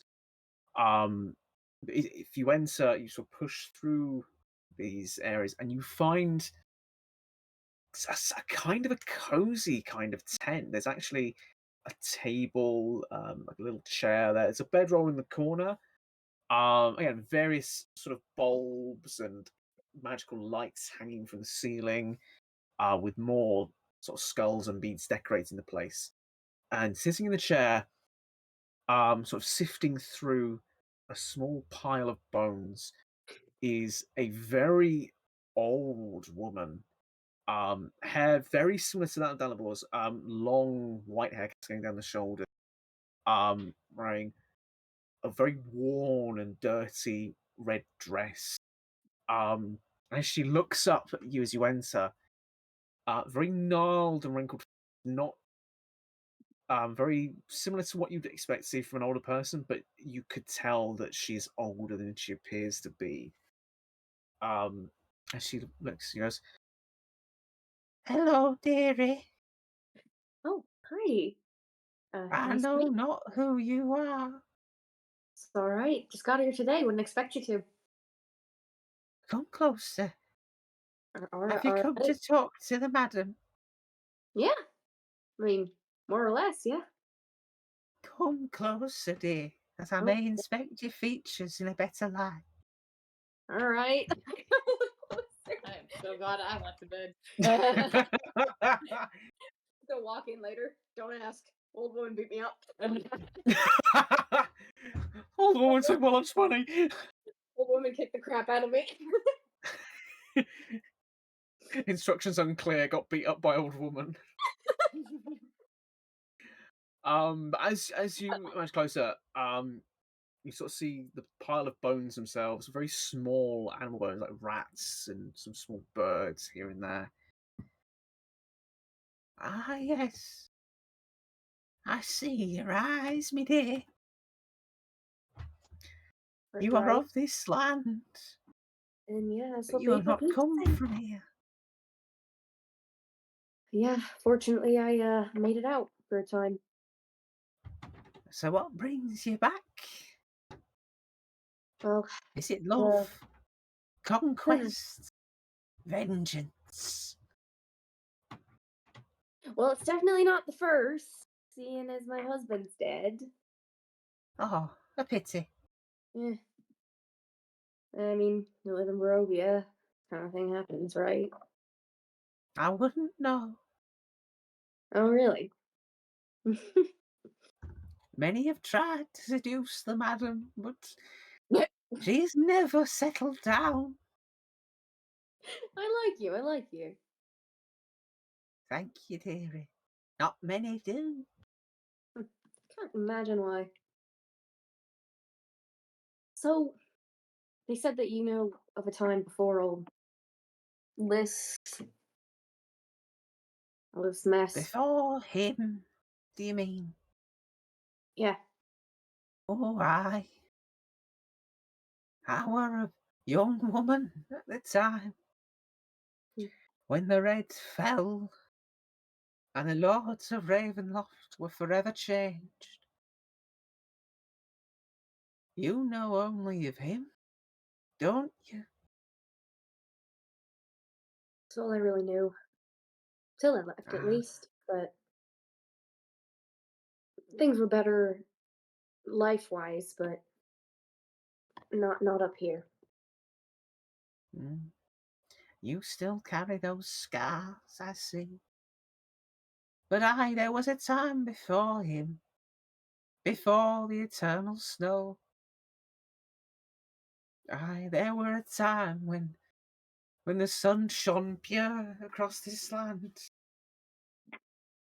and the world were alive, and people's hearts were kind and filled with wonder. And then he came. Do you think we could get back to that time? Oh, I don't know, me dear. It was so long ago, and a lot has changed since then. He bedded within this land. I think to do so would be. You have companions with you, don't you? Yeah, 2 of them. Kobold, also from here actually, which didn't know that. And then another Tabaxi, but she's from Empirica. He's starting to spread there. That's why we're here to scout stuff out, but can't help but think we can do more than just that. You can, me dear. The three of you. Oh, really? Oh, yes. Oh. Ah, Daughters of Ovid. And the one from afar. when she starts going, oh, I was like, ah. Oh, yes, there is a legend. A story, nay, a rumour. Of three who come through for answers, but who do more than they intended. Where was it I saw it? So Yes, you're telling me one there's a moment. all right, all right. And she stands up sort of slowly, but excitedly heads towards a bookshelf in the corner and begins You sort of need me to help rummaging you there? through. I can help if you. None may touch the sacred scrolls, but Okay. I. Going in my pockets. Yes. Paws are in the There pockets. we are. Here it is. Yes, I believe it may be you. Right, so now we're dealing with prophecies too. That's just lovely. Oh, Well, not a prophecy as such, dear. This does not rhyme. oh. All good prophecies must rhyme. That was always taught to me. I mean, you're not wrong. You're not wrong. But there is a story, a myth of the Trinity. All right. Do you want to tell me? I don't know It where is this said, is going. sit down, dearie, Oh, sit sitting, down. sitting. Making the place untidy. The story goes that three wanderers, two of this world and one that not, will come to Barovia looking for answers. But it is they who will have an impact on this land. Whether that be good or bad is not for me to say. The threads are ever shifting, you see. But Right, if it is you, then you must be very, very careful, dear. right. I mean, You must not fall sway or privy to his delights or his desires. mm, Because he let you through, didn't he? He let you live. second time I've been through the veil now. I don't know why I keep getting through. There are powers far beyond ours. That's not a prophecy. Right, right. Sorry. But there are powers beyond this land. Whether they be his, or perhaps something older. Who's to say? But you will have an impact on this land, for better or for ill. You'll either unseat him or join him in his I'll pick the first sanguine one. court. Pick the first one. I don't want the second one. I no one wants the second one, dear. think that But Victor he's guy not wanted. up to us. Ah, yes, the Orals man. So you know about Victor. I saw him through the mists. He is a Okay, deeply why? untroubled one. You know of why he's in prison to this day, don't you? Yeah, I had to have a conversation with him. He caused me quite Aye. a lot of trouble. I'm not fond of him. We'll put it that way. The Devil Maker met the devil and he did not like what he saw. Hmm. Right. Okay. Before I leave, I do have another question. Since you seem to know all Yes. these old stories and myths and legends, I do have some other motives for being home. Ah, yes. I'm looking Tell for them, Adam. right. I'm looking for something, an item. Well, an instrument. I've An instrument, you say? only heard legends about it, so I don't have all that many details. But it's supposed to be a violin or a fiddle of a type, but it's magic. I don't know if that already fits the bill or if I need to get more specific. I think I know the one you mean. Its path will cross yours. With these artifacts, these vestiges, dear, it's not best to actively seek them out. All right. Not if you like your mortal soul. But the item that you seek may not be the only thing you come across in this land. Okay. How so? It's kind of really open ended. If you wish to make an impact in this world, not join the Sanguine Court. There are certain weapons lost to time that could be of some importance. Okay. I mean, let me know. I'd love to hear of it. Anything we can get. It is not for me to tell you, dearie. Hey, That you must find for yourself. All I can do is point you in the direction. all right.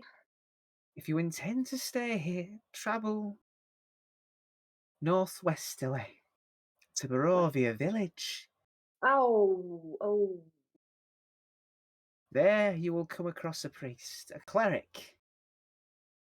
Aid her in her troubles, and she may help you find some who can help to bring down his court. Okay. Northwest cleric, help her out. Gotcha. The village of Barovia itself. Barovia village. Village of Aye. Barovia. Gotcha. Cleric. Oh. Do you know what deity she serves? Just I don't know. In case I run into multiple clerics, like which There clerics is only specifically? one. There's only one. There Oh, is well, only makes it one. easy then. All right. There's not many people left in this land. Hmm. There's only one or two clerics around. Tend to stick to their villages. But Yeah. Barovia village is where you will be this first. All right. I see it now, the unquiet dead that dwell around. She may need your guide, your help, task. I mean, I'll try and convince my team, but if I'm honest, I don't think they really like me that much. At least I don't know if you saw them, but the other Tabaxi, not much of a fan of me. The No, she's kobold's not okay. really. Kobold's okay. I think she's gonna try and get people to join her cult though. And I would almost She bet will money on try.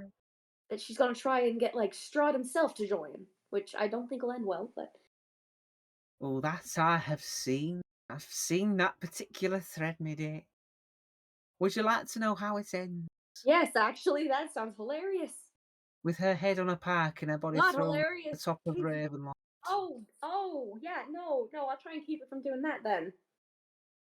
I didn't see it ending well. She thinks the world's a soup. I think that may be a sign of a peculiar psychosis, probably. Probably, I'm coming up with theories. Think maybe she was dropped on her head as an egg. Maybe. I have no idea.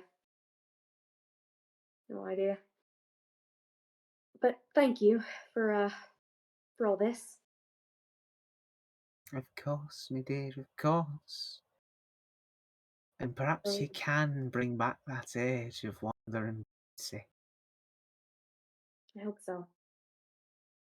One of the best things, once I crossed over was actually hearing birdsong instead of the awful silence. If you want, I can Right. show you what it sounds like. I remember well. All right. I hear it sometimes in my dreams. Hmm. That is when I do dream. All I seem to have nowadays is nightmares. I'm sorry. I understand that. Not. It's not easy moving on after something like all this. These are not just nightmares, love. They are. Oh. You see, the spirits of this land talk to me. They Oh, communicate. They come for me at night. And I have seen things. I have seen things about you, my lord. what? I've seen the loss, the pain, the vengeance, and what is that in the corner of your eye, lord? What? There is someone there, just out of view. What? I'm confused and frightened and confused. I see. I see them both. He will use your love to try to get to you. Do not let him do this. Right? It will So, spell your doom and the doom of your quest. you're making me very nervous now. Forgive me, dear, it's not me. All right. Spirits. Oh, right. So there's ghosts near me now? They've always been. Don't love They that. haven't left.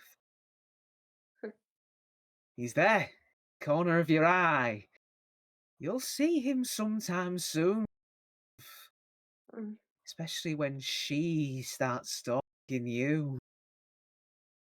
She has your scent now. She's coming for you to finish the job that she did not finish all that time ago. Hurry now, love, while you mm, can. Run while you can and find those items. Bring back the bird song. That's a good. right. Okay. I think I'm gonna leave now. Yes, Um, go thank before you though. it's too late. And Paz hesitates for a sec, but then she gives Madam a quick hug, and then she heads out back to the tent. As you do so, she begins ranting, chanting, and Oh as god, you sort of old walk away, people. you hear, yeah, yeah, it's she very much like that sort of a she like noise puts there. she like puts the collar over her coat, like her little cat ears kind of flap down. She's kind of holding her coat collar over them, like no. Noted. Okay. So you leave the tent. I'm guessing you're going to try and seek out the other members of your party. Yeah, I'm going to the tent. Okay. But yeah, I think I head to the tent and I kind of poke my head in to see if they're asleep, if they're awake. Because if they're awake, that means a conversation. If they're asleep, that means bedtime. Oh no, Sage went straight to sleep. Yeah, no, Snurn I'm knocked guessing out like Snarn's however still many asleep hours as ago. well. Oof. All right. So, Paz looks and finds a open cot. She kind of curls up and like kind of puts her hand over her necklace, just kind of holding it. But holding it in such a way that the teeth beads are kind of digging in almost to where it's like almost painful. But she falls asleep like that. Okay. Um. Yeah, you guys all find yourselves falling asleep. Um. As you do so, you drift off. Mostly steadily. Um. But you, Sage, Take it. Well, you have a your nightmare. yeah, you didn't escape from this. Your sleep is far from peaceful. In your dream, you awaken to find yourself still in the tent, but as you look around, Snern and Paz are gone. Okay. So I guess she's first time she's like pulls out her rapier and she's just like like starts listening out for any like danger or like movement. At first, you don't hear anything, but as you listen closer, you hear something outside. You hear crackling. She lowers herself down and like putting away her rapier and instead pulling out one of her daggers or is prepped and kind of like crawls out like not in the main entrance but try to go over out by the side and just kind of slip out to avoid being spotted. Okay. Upon exiting the tent in your dream, you see the same clearing, except it is now engulfed in flame. Oh. Various bodies scattered around, um, blood strewn across space. In particular, you see the bodies of Lucas and the chief, all dead. And standing in the middle of the room is a figure in a large cloak, raised hood. This figure looks at you. So I see you are not completely drawn off. This is good. But I thought it best to show you the consequences of your actions thus far. If you and your friends, this is the sort of thing you will find.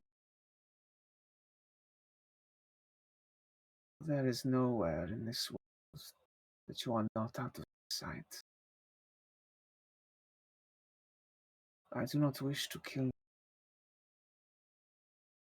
I want to see what it is you can.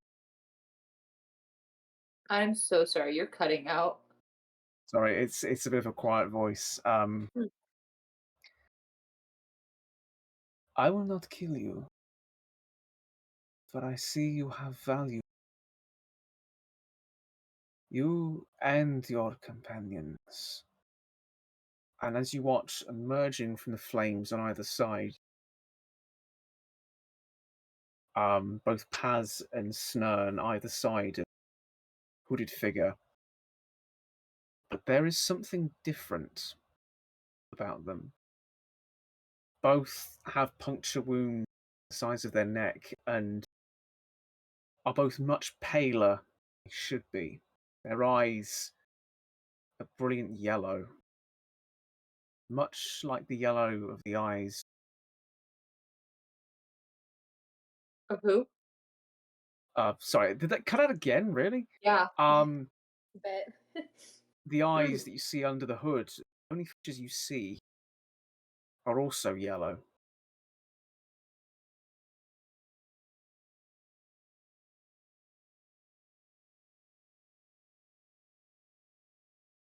She's like kind of like just stays down. Like she's like trying to make sure that she's not going to get attacked because she's just like she's gone basically in pure defense mode. Right. Oh, I will not hurt you, child. Not unless you make me. You have two choices. You can go home. You can follow the chief's words. Go back to Emparica. You could help people. Help them prepare for my arrival. Or you could stay the course. Stay here with them. But be warned, either choice could lead to death. Only you can choose. It is your actions that will guide. Directions will what? Sorry. It is your action that guide you. All you can do is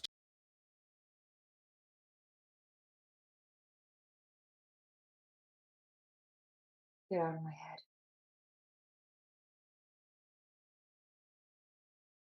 would you prefer I be here in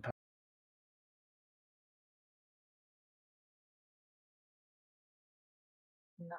And she just chucks her knife at him in her dream. Nice.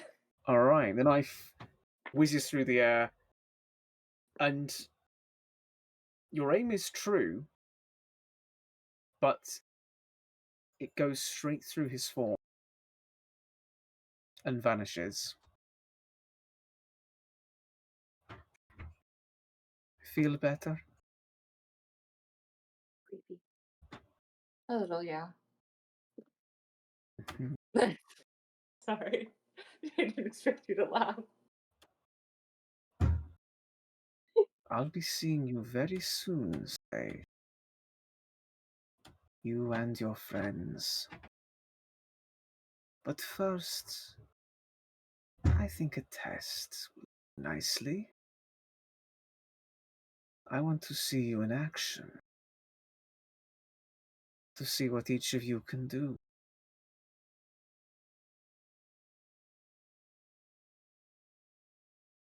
Are you prepared? She And with draws her that, bow, I guess. She's just like, oh, shit. and with that, another hooded figure emerges. This one advancing rather quickly towards you. Her fangs bared, and she leaps towards you, mouth open, claws ready to tear and rip at you. And just as she's about to make contact, you awaken. She You look immediately around. jumps up with like and like grabs a weapon. Yeah. You look around, and Paz and Snern are there. Um, There's no fire burning outside, and the world is quiet. question. Mhm. How what was the time difference between Snern going to sleep and Pat and Sage going to sleep? As in, like, how much sooner would Snern have woken up? That is a really good question. My I guess would would be about say, well, you guys did chat to the chief It's at like, least about 15 minutes, half an hour or so. I would say with the noise, you would have fallen asleep for about 10, 15 minutes or so before Sage found you. But as soon as you fell asleep, it was a case of just out like a light. mhm. Oh, so then, given that Snern wakes up before Sage does, um, and then I'll let y'all get back to this. Snern's gonna hop up, leave the tent. Is anyone else awake around? Um, you see maybe one or two people sort of just waking up themselves, just stretching, and getting ready for potentially the day ahead. She's gonna go up to them and say, hi, Don't you fucking dare. how do I leave without disturbing the enchantment? Oh, you want to head out? Mm-hmm. Yeah, for every social. Oh, well, I mean, you gotta leave one of us. You said, I think the chief said you guys were gonna be here till like a little bit later on, right? So, as soon as you're ready to leave, just let them know. We can just let you out. I'm ready to leave. Okay, what about your companions? They'll come later. I have things I gotta do. Okay, but just so you know, once you get out, you're not gonna be able to get back in. Okay. All right. Oh my gosh. So I didn't warn you. And he will pull back the enchantment, exposing the cold of the outside world. And she will head back to the ravine and start trying to dig it out. Okay. You mean the tunnel? Yeah. Okay. I'll look into that in a little bit. Yeah, When we but go on a break. so I So I just can. wanted to say that so that way Snurn is not there when Sage wakes up. Oh, Oh right. Okay. Well, Rain. I mean, it would still be quite late in the night, so Right. I would say you're still just about there when she does wake up from the nightmare. Okay. Unless she chooses to, I would assume that Sage would try and find herself back to sleep, at which point you would then be able to leave. Okay. Just something about giving you a proper rest is all. That's the. Yeah. So Sage woke up in the middle of the night. Yeah. Okay. So before she goes back to sleep, like for her own like sanity, she does kind of like walk around the camp, try to make sure everything's okay, and kind of like ask, she's like, he can't get in, right? Like, I'm just picturing like the chief gets a knock at his door. They're just so anxious to backseat. The bad guy can't get in the house, right? Are you going to the chief? no, she's gonna basically assume there's gonna be like some sort of night guard. Yeah, there's one or two people wandering around. In fact, you find Lucas wandering around this time of the night. Like Sage looks like she like has her like rapier pulled, or like she's like trying to like physically calm down, but it's like can't. And so she just like walks up to him. She's like,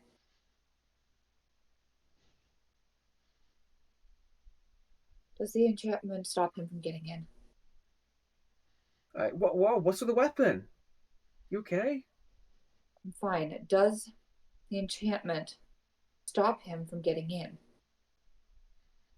Well, I mean, helps obscure us from, all the vampire stuff, but honestly, I don't think he's ever tried. We're not that important to him.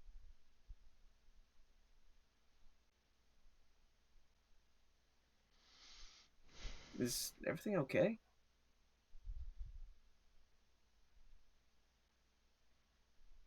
So if anything gets in, just make a lot of noise. She just kind of, and then she wanders back to her tent. Okay. And eventually, No, go ahead. Yeah, she does. Like she eventually, then she wanders back to her tent and does eventually fall back to sleep. But her like bow is like ready, like kind of like next to, like not like holding it, but like next to her, so it's like would be a fast grab. All right. Okay. And that is where Sage will be until she wakes up in the morning. Yeah. No more nightmares, but still a bit of a haunted sleep, given the nature of her dream. Paris will sleep just fine. Well, as fine as she can do. After But that. the words of the madam still ring in her ears. As she tries to piece together, what does she mean about the corner of my eye? Yeah. And of course, Snern will sneak out. And I think at this point we're going to take a break. Yeah, we're like right at the 'Cause 2 hour I- mark. Yeah, well, I got to rest my vocal cords after doing the because wow. Mercy. Mm, Yeah. No, you did that is really not my good natural job. pitch at all. Thank you. But that is not my natural pitch at all, so that was a bit of a thing. So yeah, if you want to set up the time of their reign for the break, and we will get back to you guys We'll be soon. back. Back in a bit, y'all. See Love y'all in a ya. bit.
Yeah. And we're back. Trying to find my natural pitch again. Hello. That was really good though. Like I was I went impressed. from thank you. I went from really low to really high. The range. I'm gonna try not to sound too much like Austin Butler from now on, otherwise that's just gonna be just perpetually Elvis, you know. Perpetually Chief Dalrymple. Hello, everyone. Hello. But we're back. We are. I can't wait to have this conversation, especially since Snurn's gone. So the Hmm. so it's just the two cats that don't get along. That's the way. Also, real quick DM check for everybody. Are we hydrating? Because I know chaotic is going to be on us if we're not. Good. We have been. Yep. I Yeah, have and water. alcohol and doesn't it's check. on ice. I know. Excellent. I am currently sipping on some squash right about now. Assuming it doesn't take my coaster with me as well. I've been eating ice. It tastes good. Yummy. Also, before we jump back in, I feel like I need to just share my coaster with you guys. It's one that my mum got me as part of like a Christmas present or whatever. It's just like a tiny little thing. But I just thought that's perfect. That just works really, really well. That's funny. That's amazing. Yeah, that's something my mum gets for me as well. She's got good taste. Love I'm gonna make this spin like a cradle. Okay. Ooh. I got my metal dice to spin like a top. Oh, you did. Yeah, it's still Was going. it one of the D100s? I'll answer you when it stops. It's still going. Oh no, she's still in the dream. Oh no, it's stopping. Stopping. Oh, It's a D100. you're in the real world. I'm in the real world. It's not Inception. It's not Inception, thank goodness. I love that movie. That movie was so good. It's such a weird concept, but also just so cool. Mind you, I watched this movie far later than everyone else, and I knew a bit about it, but I didn't know any spoilers. So, mind you, I texted my friend who watched it years ago, and I was like, "What the heck?" I've got to say, I'm always a fan of Cillian Murphy. I always am. But there is that one scene in the film that I think is just perfect in terms of the acting. Mhm. I'm not going to spoil it for you guys No, because I've if no one's watched it, go watch that. I'm more thinking Oh, for our audience because we're right, currently yes, streaming. people watch things. We will talk more about this after the stream Yeah. because I could talk about that for ages. Absolutely. I and we need to will. watch it again because I didn't catch everything the first time. Because like the first time, it's just you watching it, you're just like trying to absorb all the information. Yeah. So I need to watch it again. Anyway, so back to storyline. Yeah, Sorry, we'll talk about that. You guys are in Vampire Land now. Yeah, Vampire Land. It sucks. Ow! I can't tell whether I should be proud of that joke or Proud of it. cringe outwardly. Be proud of me. No, do not be proud of her. Do not be proud of her. Yes, be proud of me. Do not be proud of her. Yes. No. I'm proud of you in other ways, okay? Aw, thank you. But in this way, you're still a failure. Thank you. Wow. You heard it here first, folks. Anywho. Okay, was enough of a failure that I can't be bothered by this. No Okay, comment. is No the comment. devil. All right. Right, moving on. Anyway, cutting back to where we were before the break, we were going to Snurn, who is at the moment heading back towards the cavern entrance, where she recently got rid of all the fallen kobolds of another clan. What is Snurn doing? It takes about 15-20 minutes to travel back, able to follow the tracks from yesterday, and she is now standing right there. She just immediately gets to work trying to clear out the tunnel. Okay.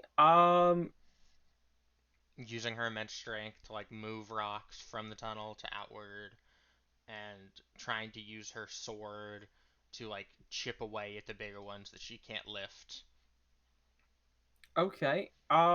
Give me an athletics check, Love it. and I'm gonna give it to you with disadvantage. Okay. The reason why will be explained momentarily. 17. 17. Okay. A good roll and a really good effort with Snurn. She's able to start shifting more of the earth and the stone away. It's not just boulders that have moved; the entire earth has almost shifted in a sense. As Snurn continues to work and moves certain items, more dirt and more stone begins to fall back down in place.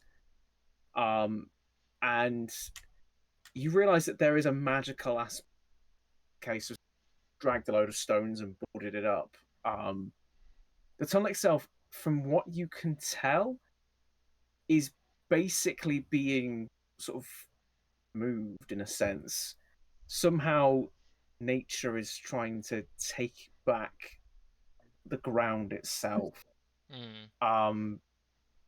And from your experience being underground and being a kobold, it's nature does not work in this way. It's being spurred on by something or someone with geomancy level magic.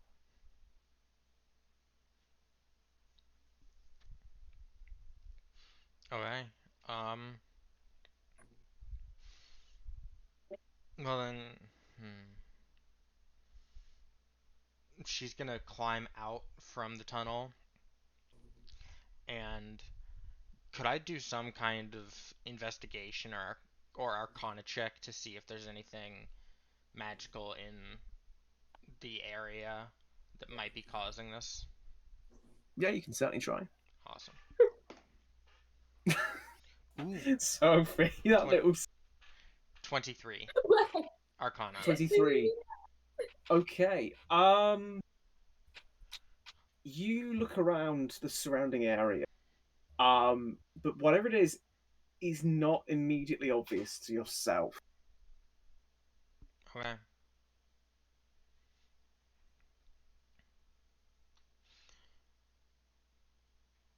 So then she's just knowing she can't get back in, she's just gonna go back to the area with the enchantment and just wait outside. Okay. All right. Cool. Yeah, you head back. During which time it's been about an hour and a half since you left the camp itself. As you continue back, the sun begins to rise up, obscured by the red sky. So you see a sort of a glowing sapphire orb begin to rise up as it's the start of your second day in Barovia. And you're able to find your way back to the sort of copse of trees itself. The Give me a perception check very quickly. Dirty 20. 20. Yeah, you're able to recognize the rough area as to where Lucas would have pulled back the enchantment. So yeah, you plonk yourself down. And yeah, you're going to be waiting for the others.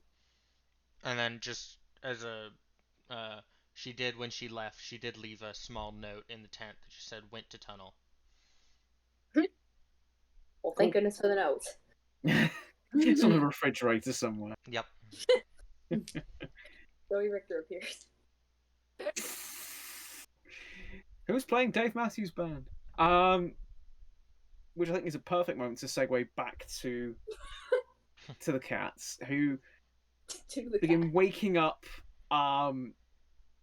inside that enclosed clearing, rubbing the sleep from their eyes and starting to smell food being prepared once again. It's morning. I gotta get up. Sage is checking her daggers, making sure they're all there. Then like putting her bow away when she realizes the camp is not on fire. Camp's not on fire. Everything chill. Everything's fine. She looks around. Where's Nern? Oh, come on. We need to get her like a one of those child leashes. Or like a stick. Like a stick that just so we can find her. Snow. One of those flags that you see in like an amusement park. Yeah, So, I can tell you how that would end now. She would chew through the leash and take the stick and hit you with probably. Yeah, it. I can vividly imagine this. I kind of want to see this now. In any case, though, Sage does look around now. I'm assuming she finds the note. It was blatantly Oh, yeah. obvious, yeah. Sort of curled up on her bedroll. And like, Fairly neatly for Snern as well, which is quite good. so she's like, looks at it and she's like,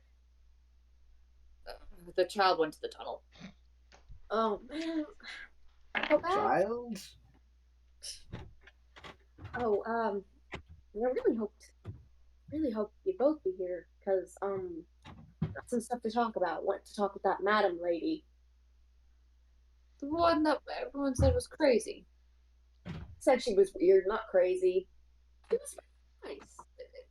In my experience, She's weird and really crazy old. is the same thing. She's just really old. Like, really old. Like, she was there before Strahd, old.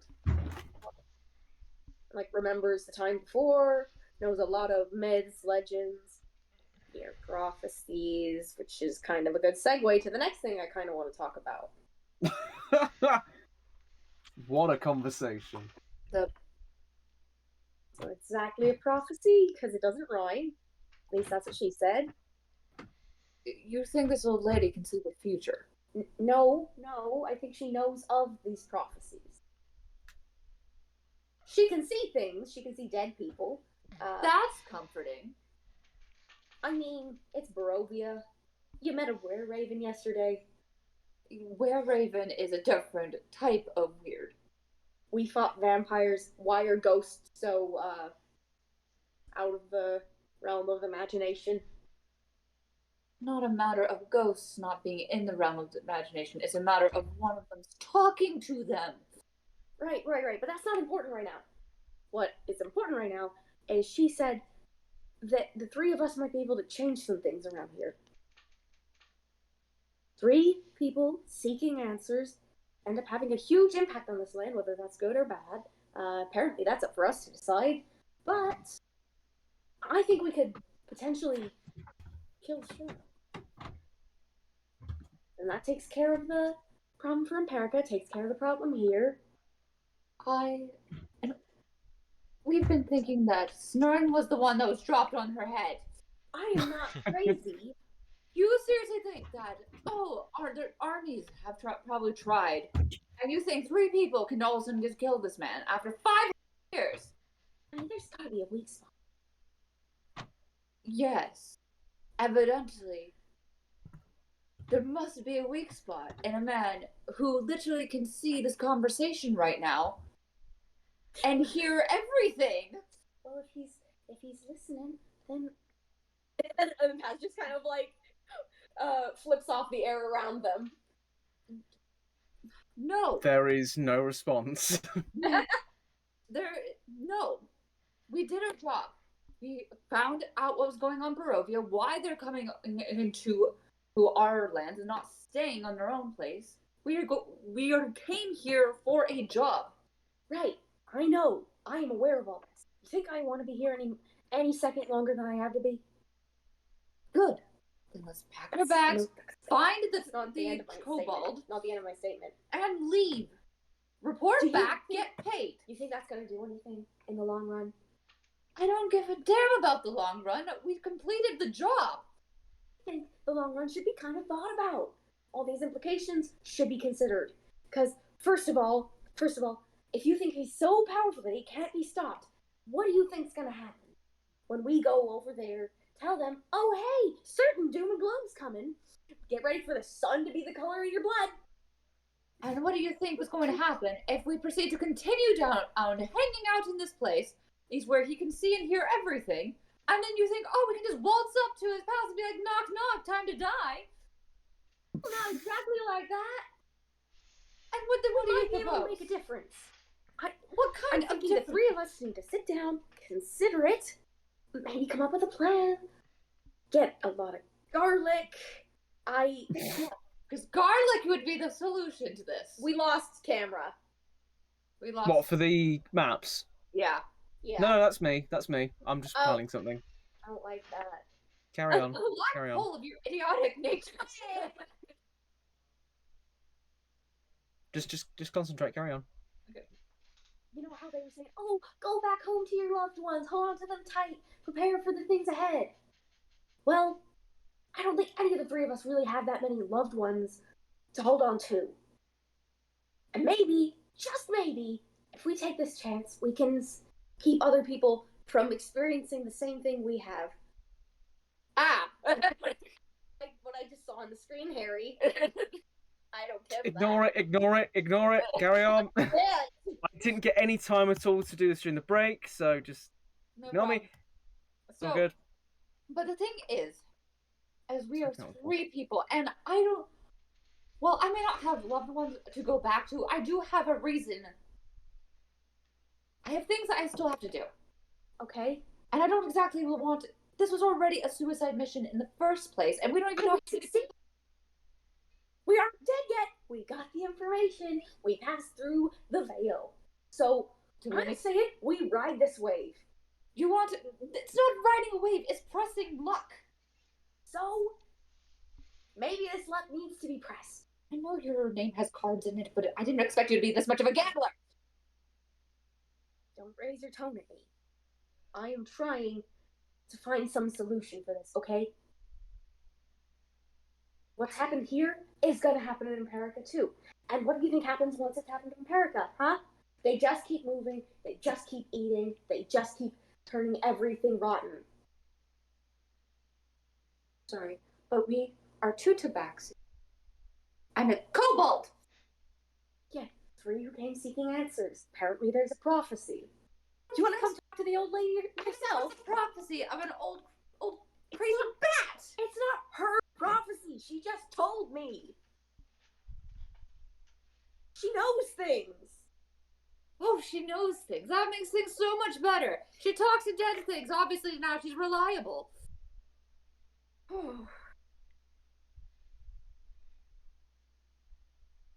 Look, Strahd showed up in my dreams last night, okay? Oh, He can- shoot, that sucks. That happens sometimes. No, that wasn't me being callous.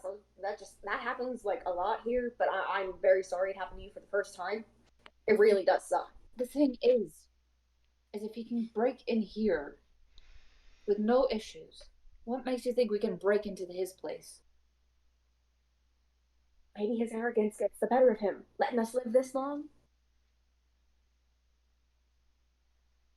If we don't leave, we put these people at risk. He knows we've been here. He knows we've been here either way. But if we leave, there's a chance that he won't kill them. You're giving him way too much credit. And you're giving us too much. Better give us credit than him. I know the kind of things he and his people can do firsthand. Maybe, just maybe, having a chance to stop all this, maybe keep some other mother from losing her kids and husband, maybe that's a reason to fight, okay? Like a better reason to die. Maybe it'd be worth it. I mean, wouldn't you rather fight, have a life worth living and worth dying for, than just run scared from place to place? I've tried that. Doesn't work. Doesn't fix what's in your head. By a long shot. Charging into something that you're not ready for is the solution? Well, she said there's weapons with powers, and maybe if we can find some of them, maybe we can take them on. We can gain strength. I mean, come on, just come and talk with her. Why do you drive me to talk to crazy people? She said there's a village, Barovia village, there's a cleric that needs help, and then the cleric can point us along the way for things we need to find.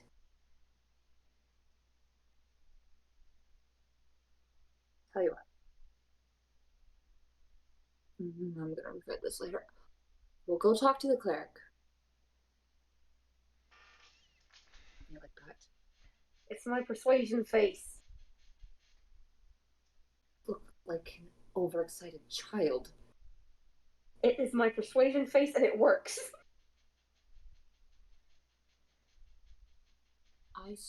If we'll go to the cleric, but when I'm proven right, we leave.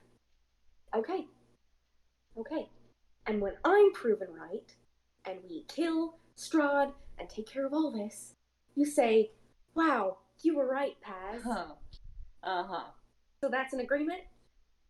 If we win, you will say those words in that order. And then consent to a big ol' hug. I will no hug. Right. Well, you don't have to do the hug. Firm handshake? What are the words I have to say? What? Oh, the words you have to say? She pulls out like a piece of paper. Wow, we're writing this. We're getting it in writing? This. She writes down first her part of the deal was like, when I'm proven right, like. I love it. Right. You were right, Paz. Wow. Wow. Mm-hmm. I have to say wow. Yes, you have to say wow. I mean, hey, if you're so sure that you're right, then you'll never have to say it. Fine. Deal. Now let's go find that crazy little cult child. Do we want to talk to the old lady first? I am not talking to another crazy person. She's very nice. She does yell a little bit towards the end, though. And She might have just been to me. She walks out and she's like, I'm getting breakfast first. Sounds like a great idea. We don't want you hangry. You're so different. I'm agreed to stay in this God's forsaken country. And then Paz also goes to get breakfast too. All right, yeah. Damn, that was really good. Anyway, yeah, you guys head over to the large central pyre in the middle, and you're able to get some food, from the guys there again. A lot of it's sort of left over from last night, where it's sort of been dried, and sort of seasoned a little bit, so it's like jerky. But again, it's it's enough to fill you guys up and get you guys going for the day ahead. And yeah, that's if you guys want to leave right now, you can say the word and you'll be let out. If not, you want to stay and chat for some people, you can do. Just be aware there's a cult child hiding outside. We should probably go find the cult child. First, Sage does go and thank the chief and inform him of our departure. Are you gonna tell him about the dream that you had, or no? I do warn him that Strahd probably knows where we've been here, so to be basically extra careful.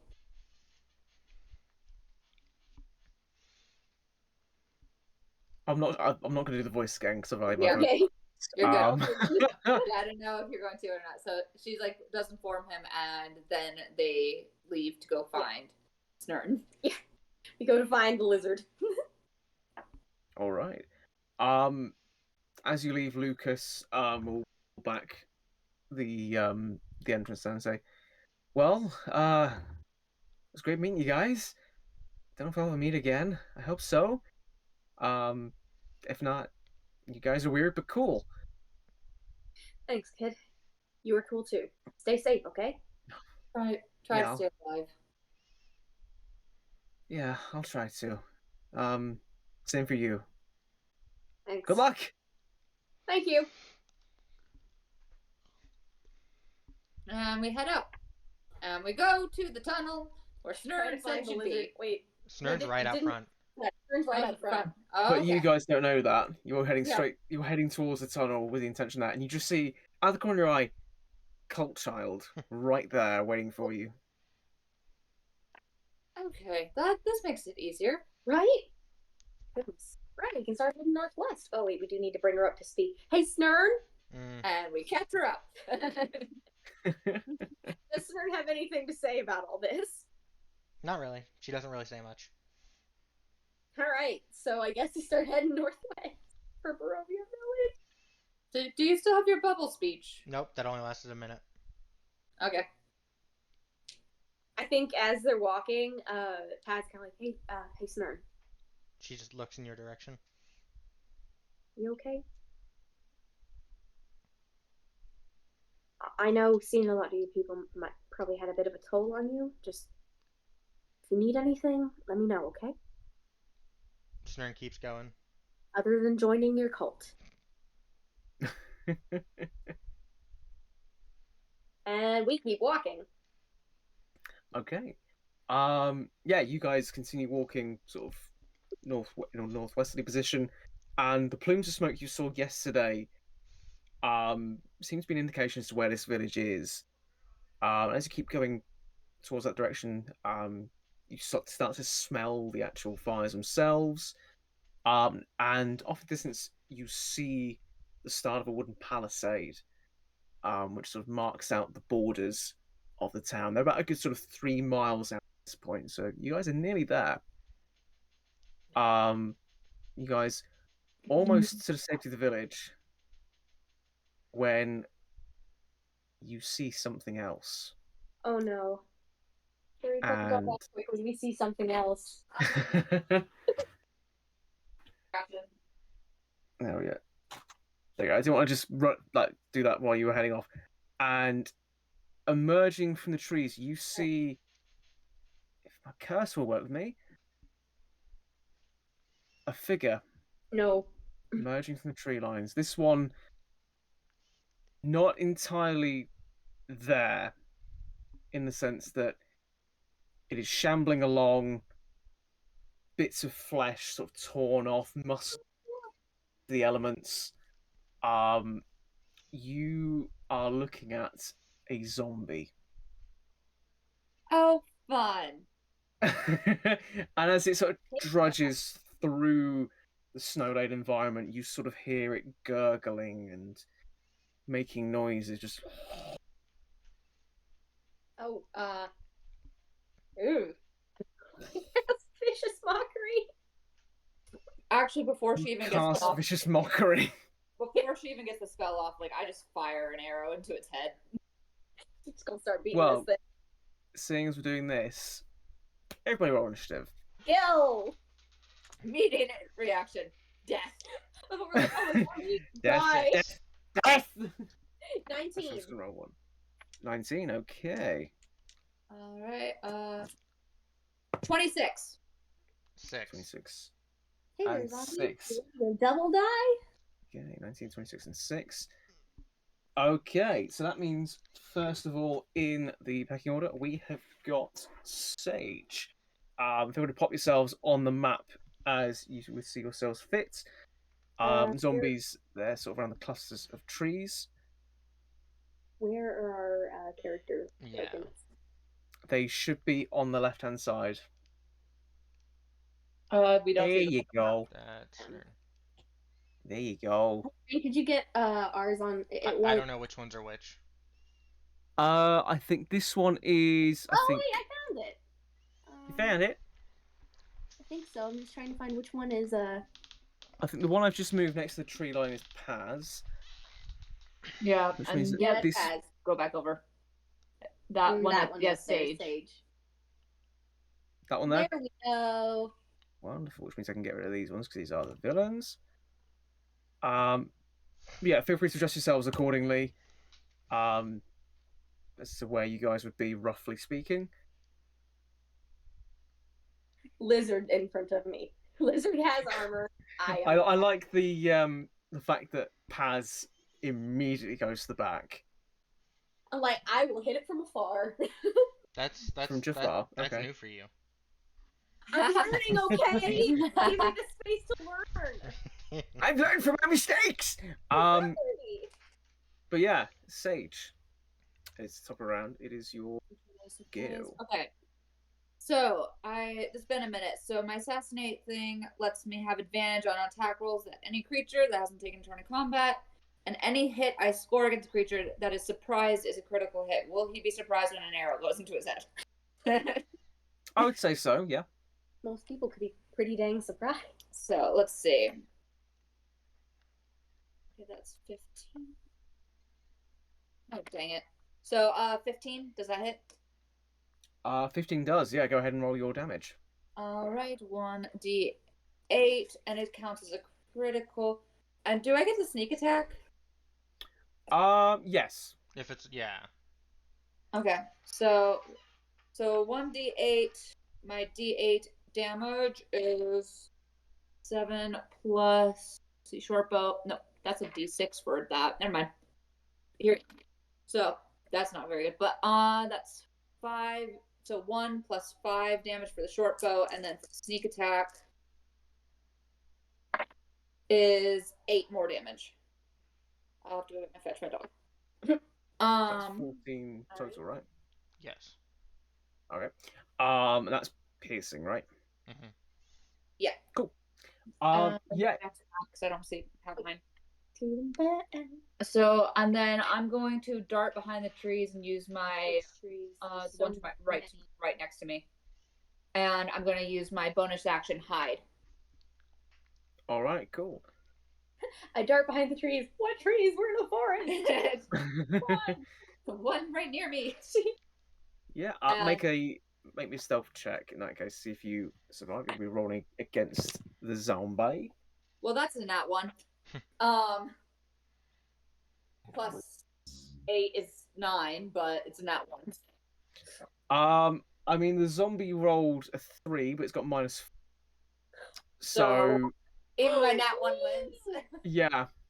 So yeah, you would just about succeed, despite stumbling and falling over in the. The fact you shoot this thing in its eyeball, probably does not help matters on its part. So you are now out of this thing's vision, and for all intents and purposes, an arrow just came out of nowhere and shot your face. Love it. So wait, I'm gonna go fetch my dog before he angers the neighbors. All right, sounds good.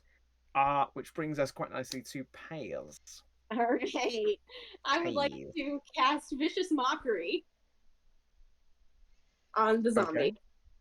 Okay. I don't think I needed to specify, but I decided to anyway. That's going to be a Wisdom save of 15. Wisdom save of 15. Okay. And what are you saying to mock this zombie? I can't tell if you're ugly because you're a zombie or if you were ugly before that. So the zombie rolled a natural 1.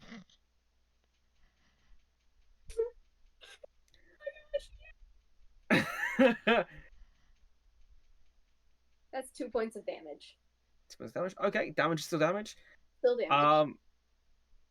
Okay, yeah. Upon hearing these words, you hear the zombie sort of go.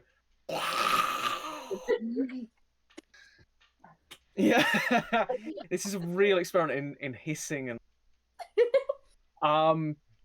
Okay, yeah. So Vicious Mockery. You still got your movement and. I think. For my bonus action, I'm going to inspire Snurn. Okay. And in order to inspire her, I say, "Give this zombie the wrath your people deserve."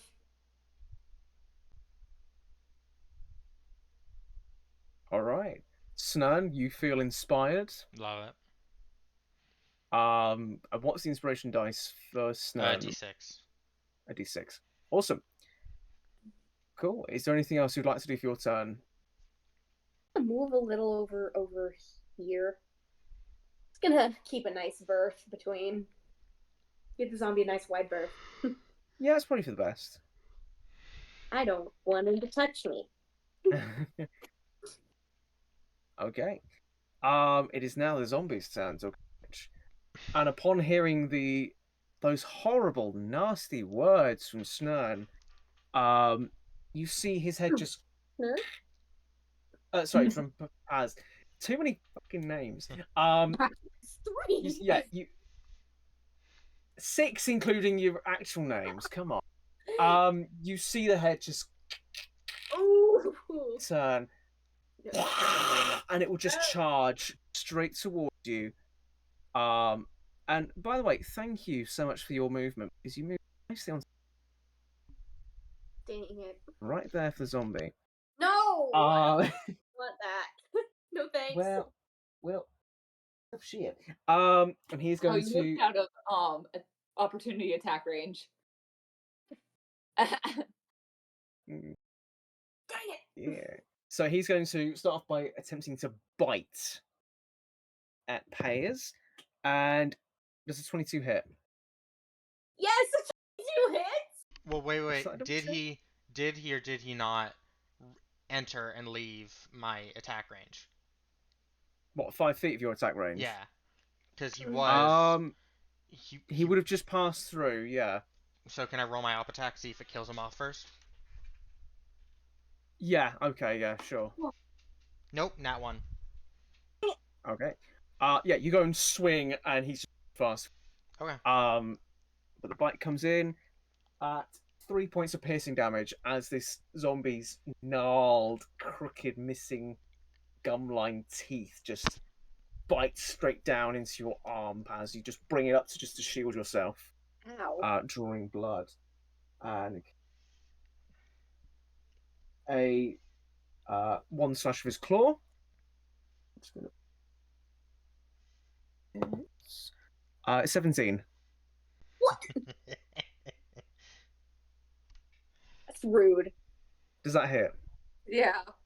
Yes. Okay. Oh, That that was wasn't. it, sir. Oh, that was. Okay. I just rolled max on the hit die. I do apologize. 7 points of slashing damage as it just rakes its claws across your form. Gosh, dang And it, Harry. because he did a multi-attack, he had another attack with his claws on you, You're kidding me. which you rolled a 12 for. What? He rolled a 12 for that. That does not hit. Good. Yeah. So You that's just double backwards, happening to barely miss it after the 2 wailing attacks. Yeah. Yeah. so that is the end, and the zombie will end its turn by sort of bending backwards and just loudly screaming in the air, which No. I'm not going to recreate, but quite frankly. And upon the screech being shouted out into the woods, you see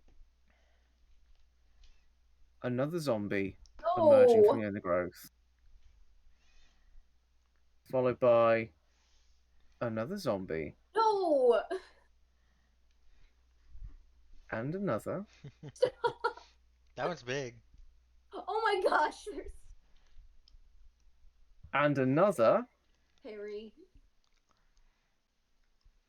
As soon as I put it back down.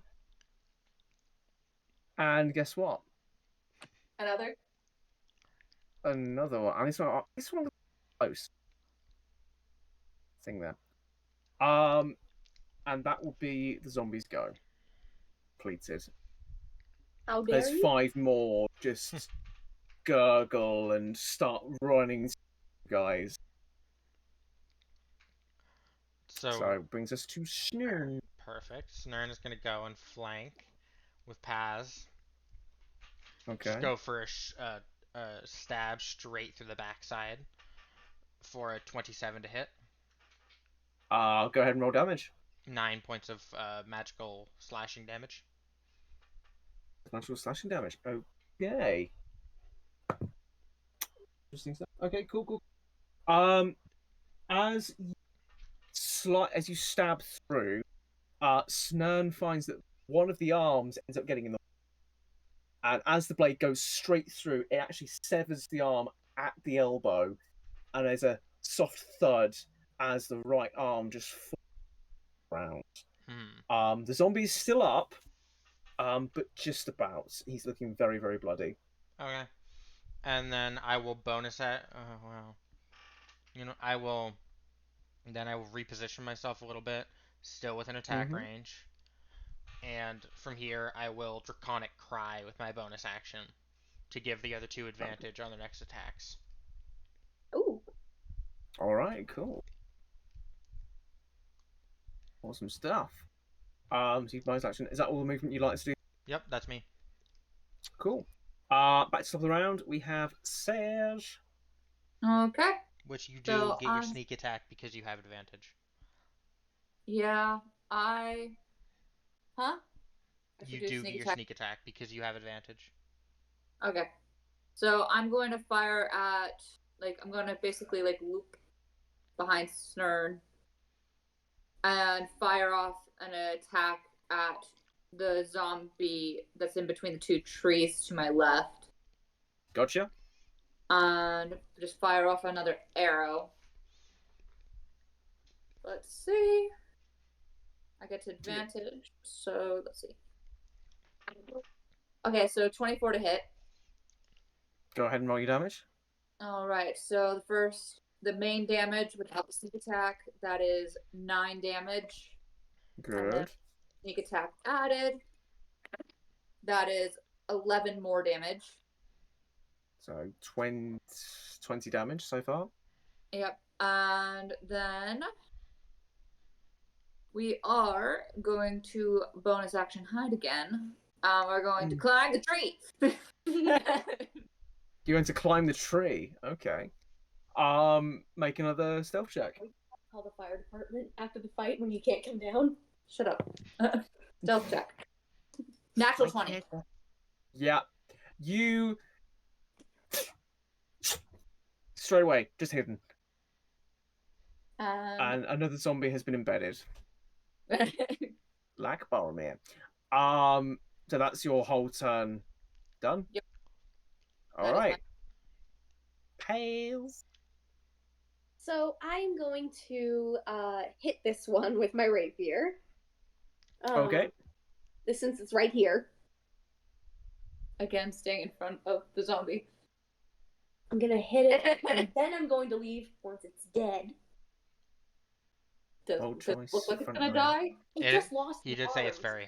He did say it's very close. It is, very much on its last legs, so to speak. 19 to hit. Oh wait, and I got advantage, didn't I? Mm-hmm. So 19 to hit. Yeah, go ahead and roll your damage for that. I should hope that hits. Where's my right? 8. All right, that'll be 8 points of piercing damage. Oh, it's gonna fire. All right. Yeah, you stab this thing. Anywhere in particular you're aiming for? The head. Okay, yeah, you stab this thing straight through the head, skewering the forehead, and you just see the lights. Whatever light is left behind the eyes just goes. As the body goes limp, the gurgling stops, and it just falls off your sword back into the snow. Dang right it does. That's one down. Yeah, 1 down, 5 to go. Bonus action, I would like to cast, I think, Healing Word on myself real quick. Okay. I don't want to get too low. Mm-hmm.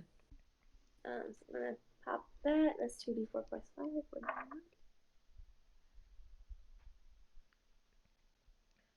9 points back to me. We go. And since he is dead, going to move over here. Okay. Like, stay back. Stay back, foul demon. And right. that'll be my turn. Cool beans, which means it is now the zombies' turn. I'm going to do all their turns at once, just to make things nice and easy. Mm-hmm. Yeah. First things first, Snan, the arm that was taken off of the zombie, still dragging itself along, and is going to attempt to grapple. Oh gosh. As it just sort of grabs onto your leg. Let's see. So that is a 17 on check on my end. If you wouldn't mind doing a dex saving throw. It's dex or athletics for grapple. Okay, you can choose which one then. 24. Yeah, it begins to just drag itself along. It almost reaches out, and in response, you just stamp on it and break all of its fingers with a sickening crunch. as it is just not able to drag itself along now. It just sort of motionless. But you still have 4 zombies still.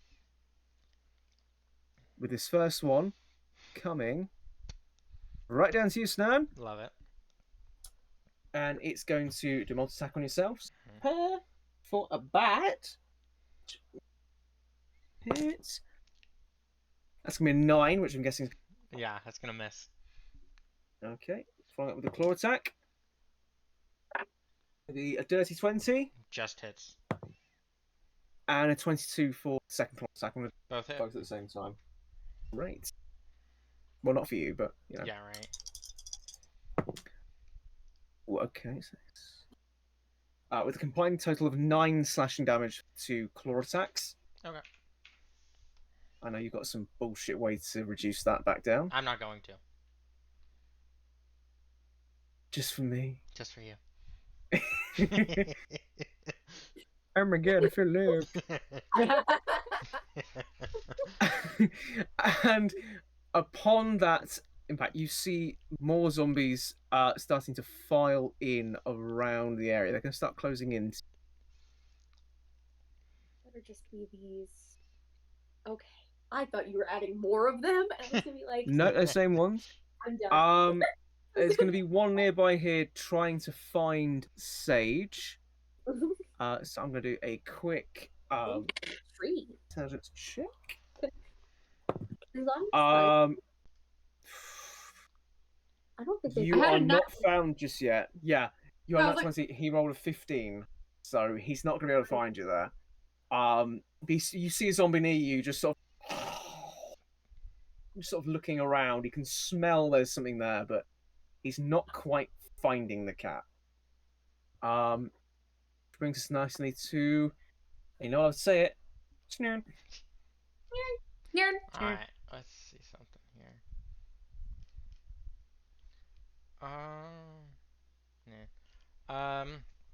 So Snern will go and make a slash at the one that just attacked her. One right in front of her.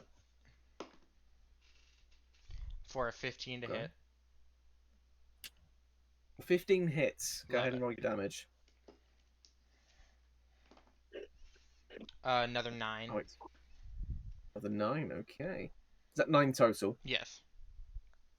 Okay. Beans. And was that slashing? That was slashing. Okay. Again. Okay. With another slash of the sword, another limb falls down to the ground. This time it's the left arm here. Okay. And again, this zombie is going to fall down dead. Love it. You just killed it. Love And it. you still got your bonus and movement. I go. do. I'm looking at something very quickly. Looking at something very bullshitty. Yes. Always. Alright. That's how we do it at Misty L Gaming, everybody. Just to help thin the herd a little bit, hypothetically. The zombie herd, yeah. She's going to action surge, Mm-hmm. throw in precise strike, and psionic strike.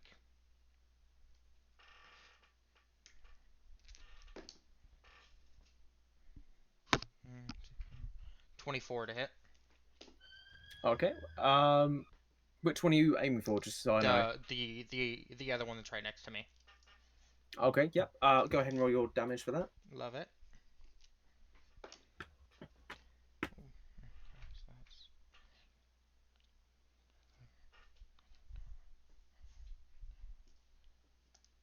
I'm expecting something disgusting. Yeah, you should. 16 damage. 16 total. Yep. Good grief. All right. Cool. Yeah. With a series of strokes, you're able to do more damage to this creature right here. And as you do your series of strikes, one strikes very true, and with a resounding, the zombie's head comes flying off. falling to the ground. The head's still gurgling and making noises, and the body's still stumbling around. Love it. In a very sort of, from what I mean, there, it looked very Jack Sparrow. It's not at all Jack Sparrow. It's more sort of where are the body. And Why that's are me. the brains gone? Rum gone. Why are the brains always gone? Okay. Oh my gosh. The Disneyland park ride they never made. One reason, right? Top of the round, Sage. All right, so Sage is gonna kind of like scooch around to the other side of the tree, still staying in the tree, and she's going to fire off an arrow at the zombie that's currently not preoccupied with Snurn. Is that the one on the right hand side of the tree? Yeah, Okay, cool. because I'm like, I don't want that to get closer to our bard. That that everything seems to target. It's actually not your fault this time. Good. I was like, choose your next words carefully. I'm being good at fighting today. All right, For so now. that's an 18 to hit. Go ahead. I'm And assuming I get roll sneak attack because I don't think it yes. from the tree. So let's see. So the initial damage is 7, Mm-hmm. and then the bonus damage is 6. So 13 total. 15. Thir- Oh yeah, 13 total. Yeah, sorry. It's been a long week. Okay, cool. Yeah. You strike true once again. Arrow hitting the side of the zombie, and yeah, it gurgles in pain. and Sage proceeds to continue hiding. Okay, another stealth check for me. Okay. Stealth check. Oh, strike that's lower. 16. Yeah, you're still able to hide. I rolled 7. Because zombies, for whatever reason, got really bad stats. I wonder why. Yeah, it's almost as if they've got no brain. I know. I would say that, but then Sophie would yell at me. Yeah. Is that your go there? Sharif? Yep, that is the entirety of my turn. Cool. Pales. Alrighty. I'm going What you to. doing? I was about to say it. Sorry. Oh, it's okay. I'm messing with you. I'm gonna run forward, and then I'm going to hit it with my rapier. Okay. I'm guessing a 9 doesn't hit. A 9 does hit. Go ahead and roll damage. It's a zombie. Yeah. You know. No, I don't have these things memorized. Unlike one of our players. That's 10 damage. 10 damage. Okay, yeah. You go ahead and just stab it again. Straight in it. I guess aim for the head again, I'm guessing. Yep, definitely. Yeah. You Gross. stab it in the head, but you're not quite able to get the kill spot. Yeah. Sort of glance off of a bone. You do make it hurt, though. And it is sort of stumbling forwards, grabbing onto the rapier, trying to get to you. Okay, so my bonus action, I'm going to implement 2-weapon fighting. Mm-hmm. And I'm going to take my dagger and just in the side of the head. Basically, at this point, I'm kind of like that. Okay. Don't add my ability modifier to the damage. So it's just a flat D4. Flat D4. Okay, so does that still hit though? Like that? You like, have do I to roll to it? hit. Gotcha. Yeah. It's a separate weapon attack. Right. A 10, so that hits. And Yeah, then 10 definitely hits, yeah. flat 1d4. That is 3 points of damage. Okay. 3 points of damage. Cool beans. Yeah, you stab it in the head. Again, not quite finding that kill spot. As it now has 2 blades in its head, it's starting to really make some noise. It's a zombie deer. I mean, I'll just for the sake of our players, we have to assume they have at least 30 hit points, because Sage did 20 damage to one, and then I did 9 points of damage, and it's still standing. Well, that was a different one. Yeah. I'm Which- terrified. Which, funny enough, brings us to the zombies' turn. Oh, boy. The one that's currently engaging Paz is going to drive itself forwards on the rapier, and you Ooh. feel the viscera as it just sort of comes closer. I don't know why I pulled that face. That's my zombie dying face right there. It's going for a bite with a 16 to hit. That hits. Okay.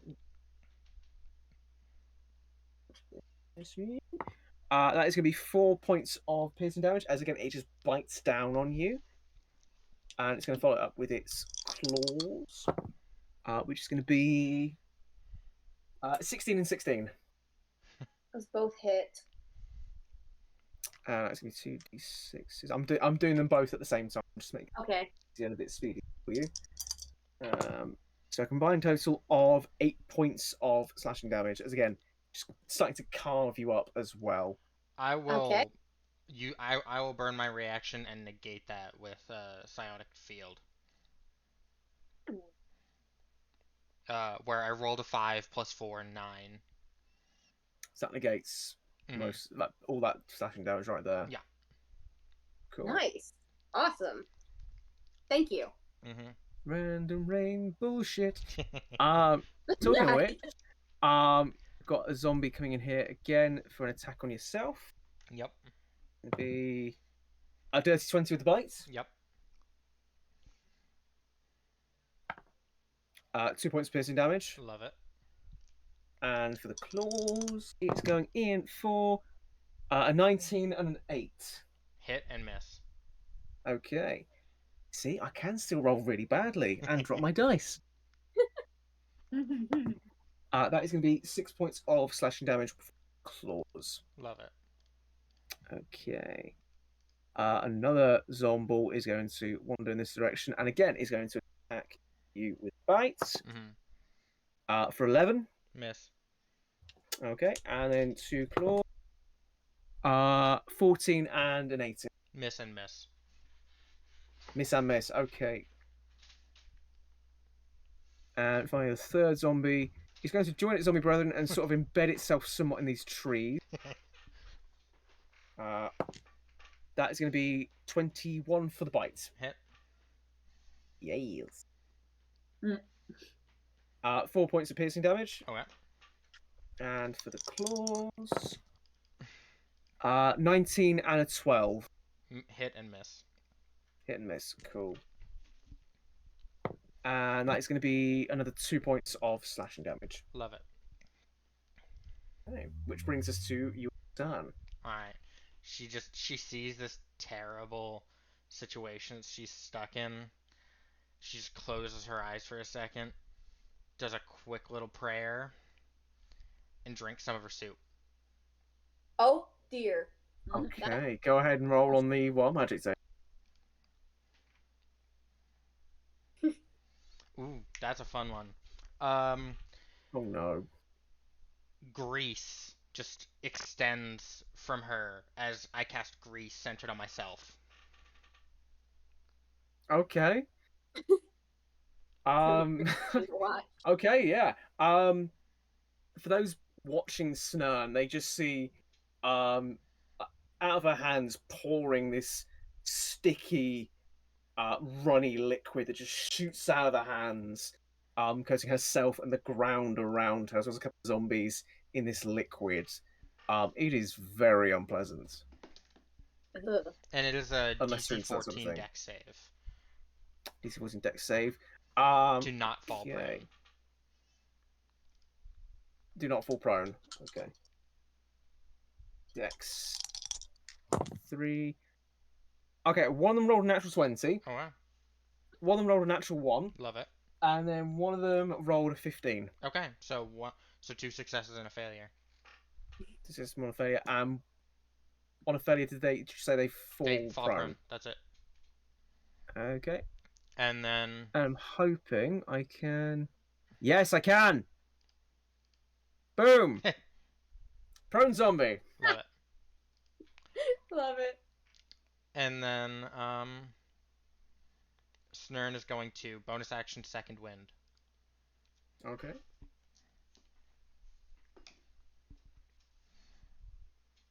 For 5 points of healing.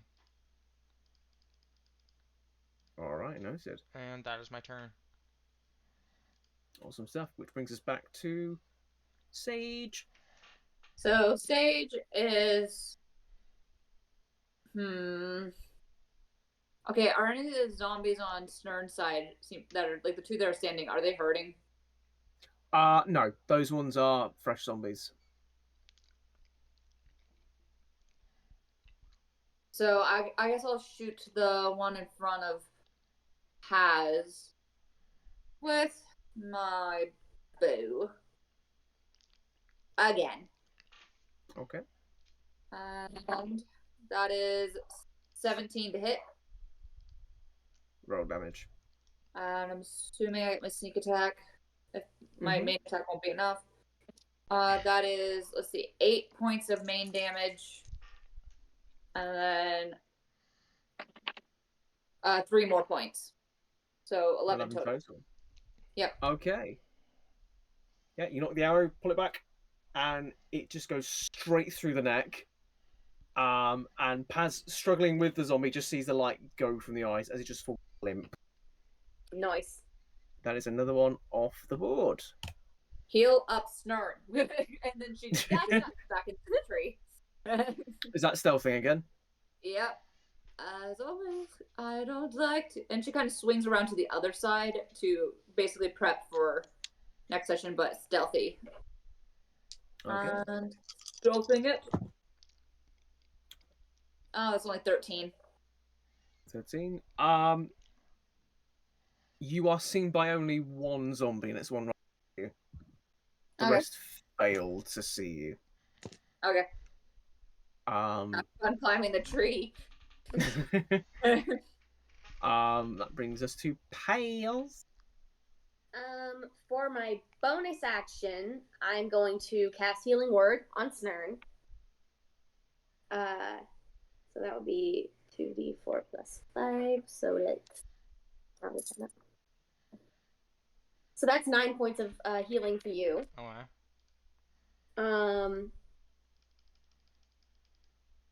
And then for one of the zombies, I think I would like to go and stab him again. Stab the one that's prone. Yeah. I don't want to fall in the grease though. You're going to. There's no way to avoid it. So either be at range or Stay fall in the out. grease. My advice be a range, but Yeah, you know, that's my just advice me. would also be range. Okay, I'll just range and I will throw a dagger at it. No, sorry, no. Go as close as you can, sorry. No, That's absolutely fine. No, I don't want to do that. No. I swear I'm not trying to kill your character or I anything. don't want to do that. So I'm gonna throw a knife at it. Is this the prone one? Yes. That would be 18 to hit. That's gonna hit. Go ahead and roll your damage. All right, 1, 2, 4. Okay. That'll be 4 damage. Okay, yeah. And then I think for my movement, I will stay where I am for now. No, wait, no, I will not. No, especially because you're nodding. I want to go in this tree. This is my tree now. That's your tree. This is my tree. Okay. It's my tree. Nobody else's. There are others like it, but this is mine. The zombies can't have my tree. All right. Is that your go all complete? Yes, it is my turn, and I will stay up here for now. Okay. Which brings us to the zombies go. And Paz, I'm really sorry to say that in that tree you hear nothing new. I wanted to mess you there a little bit. How dare you? I like messing with players. But in all seriousness, Sage, you're gonna take a couple of hits. Well, actually, no. Sage He's gonna try and Get me first.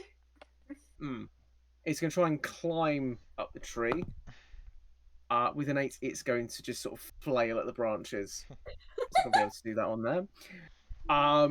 The one right in front of Snern is going to make an attack with a bat. Big old bat. Wait. Hold on. Let me check something. Bat? Super duper quick. The zombie has Is a bat. Okay, continue. Sorry, I was checking Grease, see when they have to remake their save. I mean, that's going to be a 14 to hit. I'm guessing that's going to miss. That's going to miss horribly, yeah. Yep, it's going to go ahead and try and scratch you. So that's going to be dirty 20 and a 21. Hit and hit. Yes, it is. Okay. That is going to be a total of 7 slashing. Okay. For both those attacks. One that is on the ground is going to attempt to get back up using his action. Okay. I'm going to guess with the grease that's going to be a disadvantage, right? No. You don't even. I mean, technically, all it would take is half your movement. Yeah. Okay. Fair enough. I was going to a bit more spice to it, but sure. It is going to get back up. Power of my mind. I can get it back up. Wonderfully. And it's going to go straight in and go for the person who tries to grease it up. Love it. With a bite, that's going to be a miss. Love it. With slashing, of course you love it. That is going to be 14 and a 19. Miss and hit. Miss and hit. Cool. That's going to be 4 points of slashing damage. Okay. Which brings us nicely to your turn. Yes, it does, and I have been waiting for this moment for so long. Fuck! I hate it when you're like that. So, and I know exactly what this is gonna do, and I don't care. Snern moves to here, which, yes, I know it provokes 3 op attacks. Yep. That is gutsy. I'll take those very quickly now for you. Oh, right. no. That is going to be a 5, a 15, and a 23. Miss, hit. Yeah, I thought you were going to say that. That is going to be 6 slashing. Okay. As someone just claws you as you're going by. Mm-hmm. I hate the fact you're moving as well. Oh, trust me, this isn't gonna end well for me either. Don't worry. I'm expecting a huge bomb at this point. Close, because I pre-rolled this. She takes another swig of her soup and casts Fireball centered on herself. Why would you do that? I need 3 DC 14 Dex saves. 14 Dex. Mm-hmm. Gotcha, which is going to be interesting. DC 14, you say? Yep. All fail, one of them being a nat 1. Okay, so Snern drops to 0 because she failed as well. Oh. But so do all of them, and they all take 34 points of damage. Oh my gosh. Okay, how do you want to do this? I just want to blow him the fuck out. You see Snern down the soup, and just as her final words, as she's downing the soup, she swallows and she goes, "It'll be fine." Boom! Yep. As this huge literal fireball engulfs Snern and 3 of the zombies. Who so differently. who literally burn away and fall to ash on the snowy ground. As the fire fades and the clears, Snern and Paz, Sage and Paz, the S's, are both mostly intact, maybe a couple of cuts, a couple of bruises, but Snern is out. Yeah. I got it. He doesn't like combat. What happened. He doesn't like what happened just now. No. With the But Sage immediately jumps down and she starts putting out the fire. Like, she starts, like, being like, basically I don't know how, but I'm trying to find a way. What could I use to put out the fire? There's snow. Snow. There's snow. Yeah, you could always just pour snow on it. Oh, Yeah, oh, that's... oh. Yeah, so she's basically like just scooping snowballs, trying to put out the fire so then it doesn't spread and doesn't hopefully make more people notice our existence. And she's like, get that kobold up. I cast healing word on Snern Love again. Second level, so that is 2d4. Let's go with the owl d4. Fireball.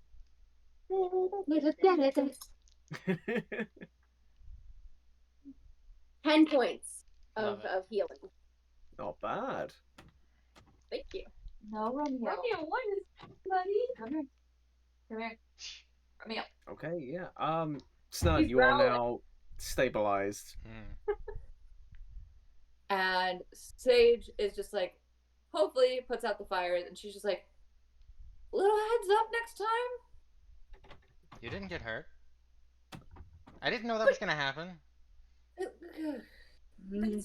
the problem, though, Snern. What? Oh. We'll worry about this later. Let's get out of this area before something else finds Yeah, we us. need to leave and rest somewhere, but mostly leave.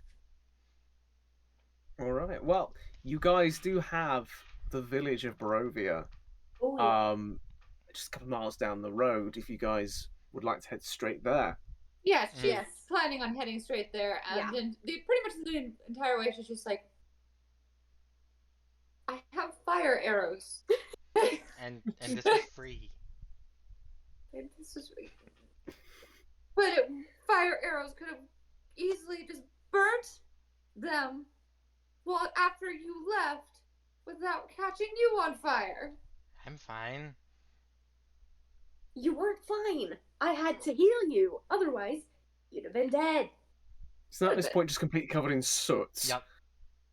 Yeah. That's, Char-grilled kobold.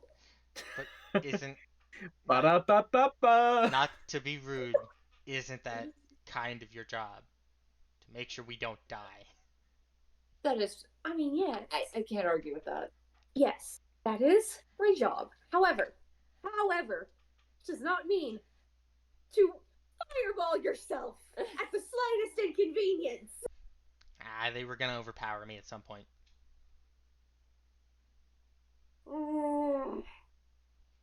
I'd rather take myself out with them than have them just take me out.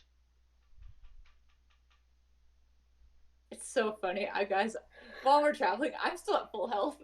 Yep. Nice. I'm doing not so bad. I'm 26.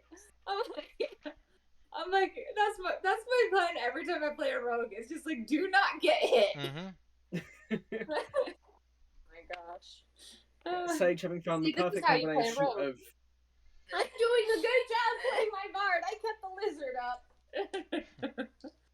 Until they cast fireball on themselves. Yeah. That was not very good. And now I have Pitbull going through my head, so thank you.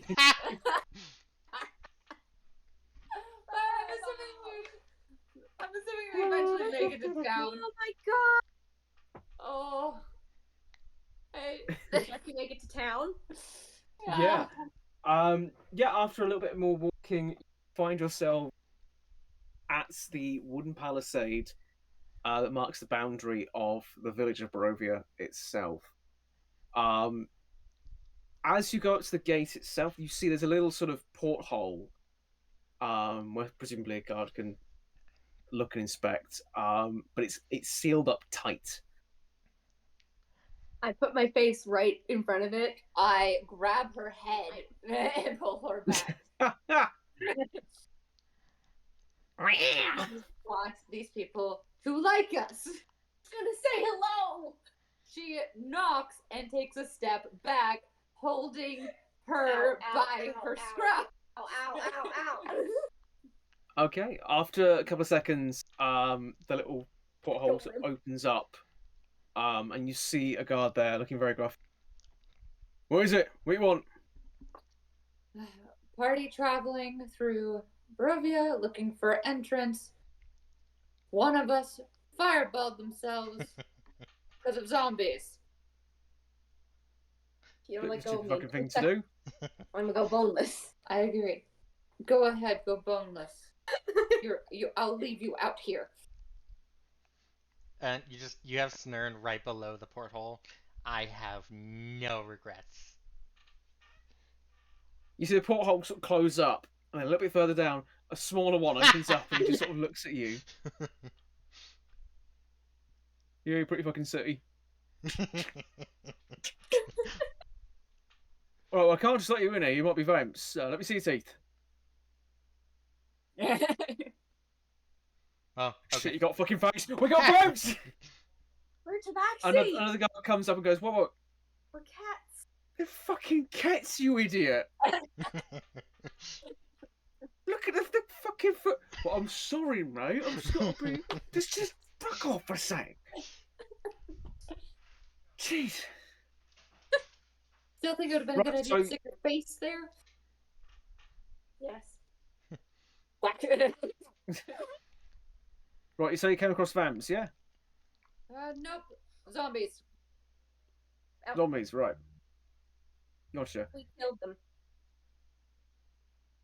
Well done. Oh shoot, I forgot to gather my arrows. Frick. We got a guy in here we can get more from. It's fine. It's fine. We're not gonna do that. Thanks. Right. If you're coming in, just keep your noses clean. Don't attack anybody. Any arseholery will be chucked straight out. All right. Oh, and Right. one more thing: stay away from the graveyards. That sounds Lot like of solid weird- advice. Well, a lot of weird shit happening around there. So just stay out. Got it? Got it. Right. As the guard says, keep your noses clean, Snurn cleans off her nose specifically, but leaves the rest covered in soot. Bless. It's not the full snout. It's just a nostril. Yeah. Love Right. And the door and the gates swing open. And it's all right. In you go. And I mean it about being an arsehole. You'll be out on your Yep. fucking arses before you can blink. Yep. No worries. No worries. And as the doors swing open with a mighty, you guys take a step in, and the gates close behind you with a heavy thud. And I think that's a good place to leave the session for tonight. Perfect. Woo! Listen, just because I think it'll be a funny thing to leave off on during the walk over to after the zombie fight, the walk over to the village. Snurn just out of nowhere gets really, really excited. Goes in, opens up her cookie jar, and you just see her pull out this like massive hunk of just solid cookie that used to be cookie dough before the fireball. Oh my goodness. That's kind of wholesome. I like that. Love that. Oh my gosh. The mega. All right, yeah, that is where we will end That is the god. tonight's session. The mega cookie is the god of the biscuit. Yes, it is. You're Oh, welcome. Rick. don't you dare try and convert people in this town. They've got enough shit to deal with without thinking the world is a cookie and the mountains are chocolate chips. You're only fueling me. Shut the fuck up. Anyway, see You know y'all I can't next do week. that. Yeah. Thank you all for joining us. See you guys next week. Have a good one. Stay safe Probably and love each hopefully other. be on the ad cap next week. I think Joku said he